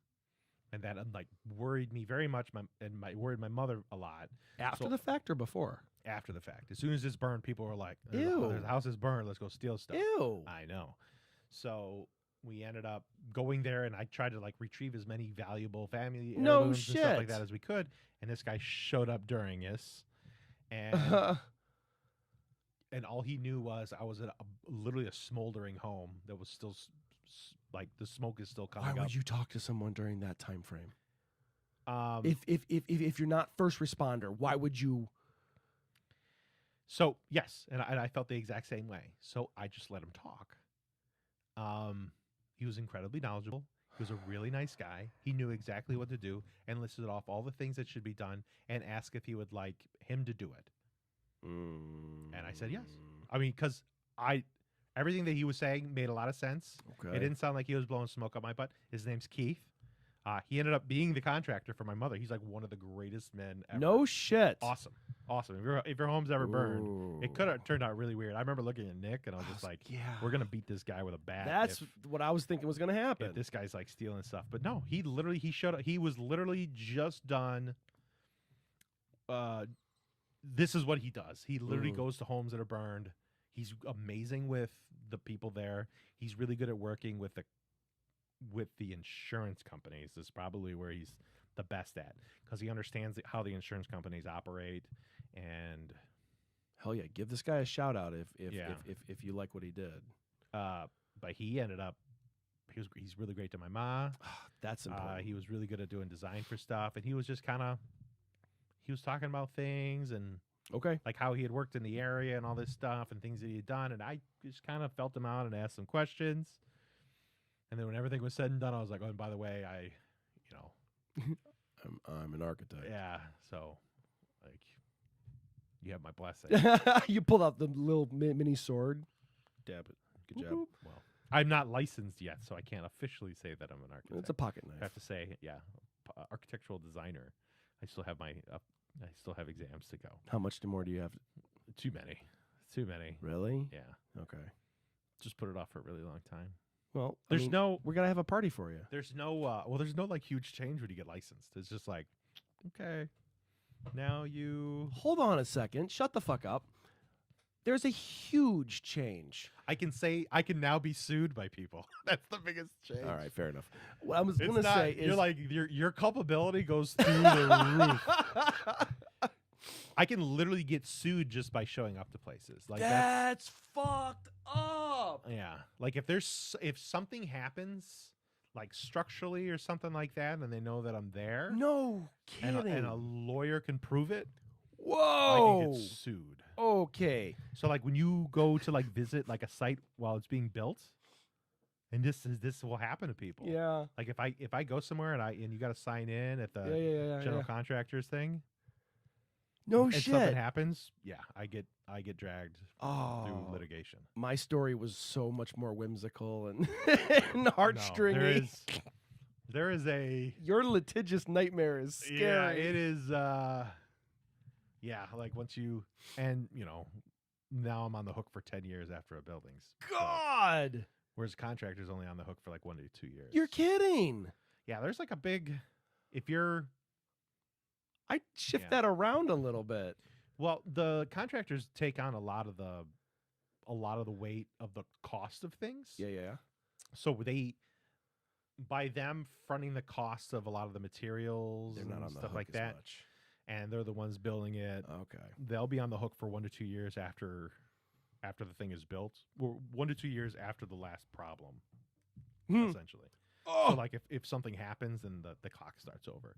But like an architect's on the hook for 10 years on some structural things, like a structural engineer, it could be on the hook for the life of the building.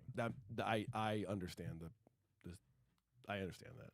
So, but like the structural engineer isn't like they don't have to front the cost of paying subcontractors or all the equipment or anything like that.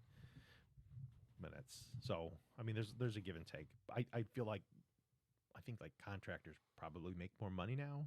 Every job used to be done by the architect a long time ago. Yeah. And now it's the architecture's profession is kind of split into. Is someone writing a question? Because I gotta go pee. Yeah. So it says, "I love you guys. Gotta go. We'll listen later. Tell me when I get to be on the chair." I love you guys. Okay. Well, he's I guess I'm by myself here. So. Let's see. There is one person in here. which probably just me, maybe. Uh, let's see. What do we want to talk about? So I think it's really impressive the way that Jay has like really, because he's not here, I'm going to talk to you now. The way that Jay has like really set up this whole room, like what you guys can't see is there's like cables and things set all over the place, and he's figured out how to set this up with cameras and everything. It is just incredibly impressive, and it just makes me feel like a huge turd that I don't really have to do anything. When we had done a podcast before, I think the thing that I would offer before is my really awful humor, and I would do images for like the show.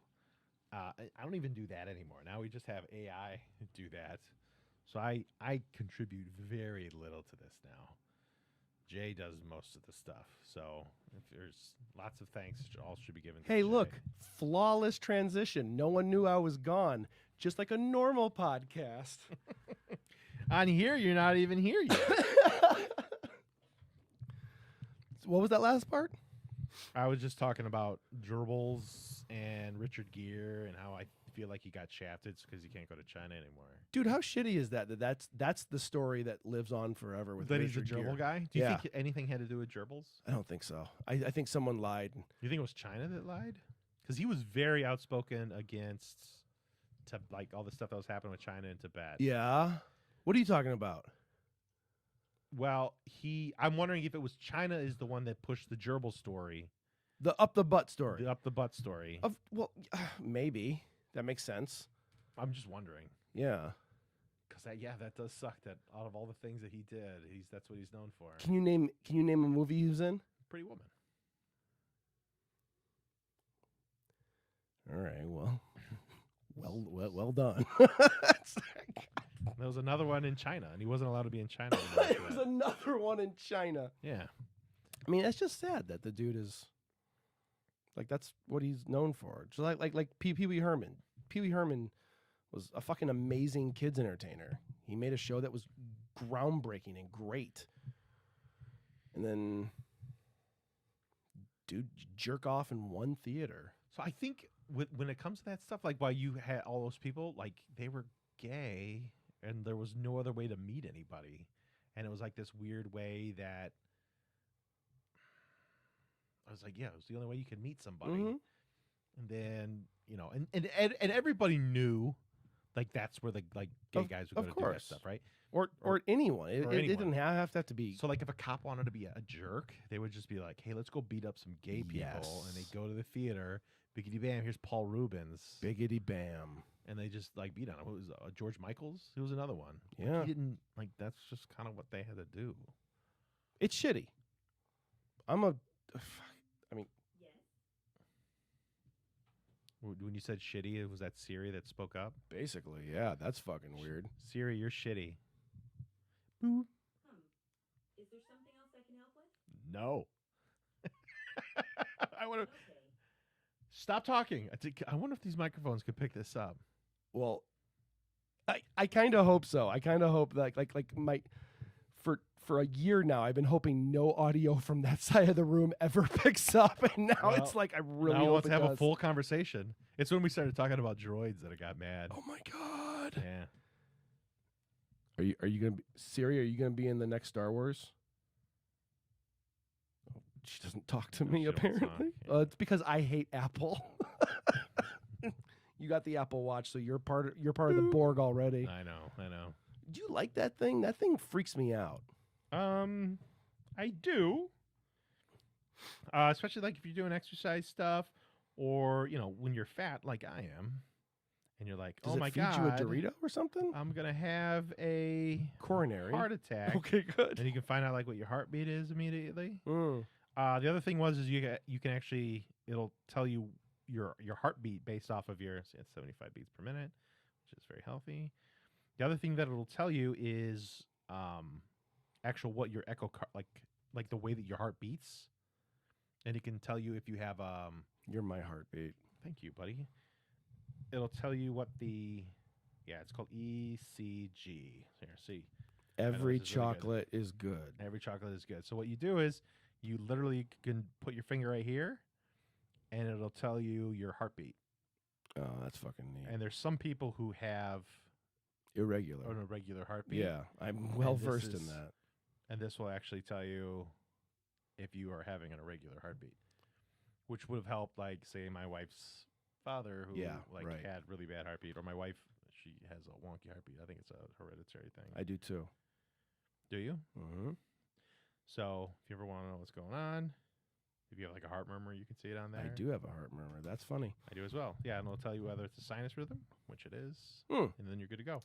I think my problem with it is when I go to meetings, the people I sit down with meetings with, they're constantly looking at their watch while I'm talking to them. So it vibrates. I'm well aware. It vibrates, and you automatically just do it. It'll just go, like you feel like a pulse on Yeah. your wrist, and you'll just look real quick. No, I have a Samsung watch, and I stopped wearing it just for that reason.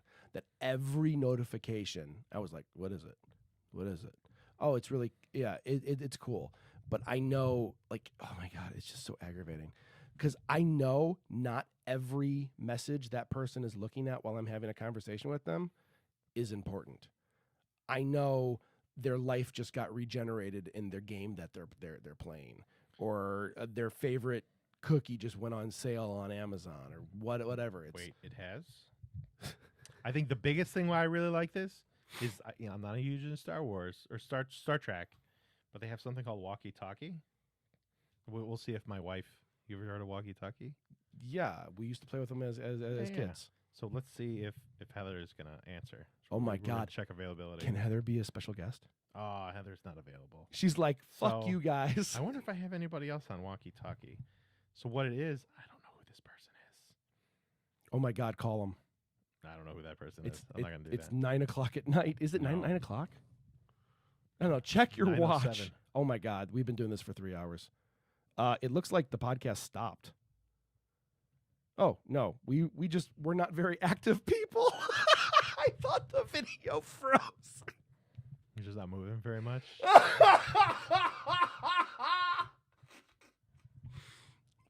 All right. So that's where we're gonna end the so real that's- podcast. So that was the end. I think there's nobody else on. Or it says there's 2 people on here. Well, one of them's me. Oh yeah, dude, we just hit the second beep of the recording. We're long. We're long gone? We're 3 hours. How do you find out who's on here? Can you find out? you can't see who's on here. That's like a privacy thing. I could. Could you? Yeah, when I was on my phone. Oh, on your wrist phone? Oh no, it'll tell me who's texting. Or who's Oh yeah, messaging. yeah. Who's messaging, but not like who's actually. So we don't even know on. who's on there right now. No, me. I'm one of them because that's how we're doing this. Is it So me? the one is it you? Oh my God, dude, that would be the most The saddest thing. fucking thing Hold ever. on. Tell me if it goes up. Are you on? I'm Okay, and there's I'm gone. one person. Yep, now it's one person. Yep, the other person is me. We were talking to ourselves for the longest time. All right, dude. Thanks for the show. Thank you. That was fun. All right, thanks, Heister. Heister, lifting you up when you're down. And bullets. Dude, I wonder if they have like Heister t-shirts or something. Heister, when you need to run away from certain doom and laugh as the world burns around you. Heister, stopping bullets since 2003.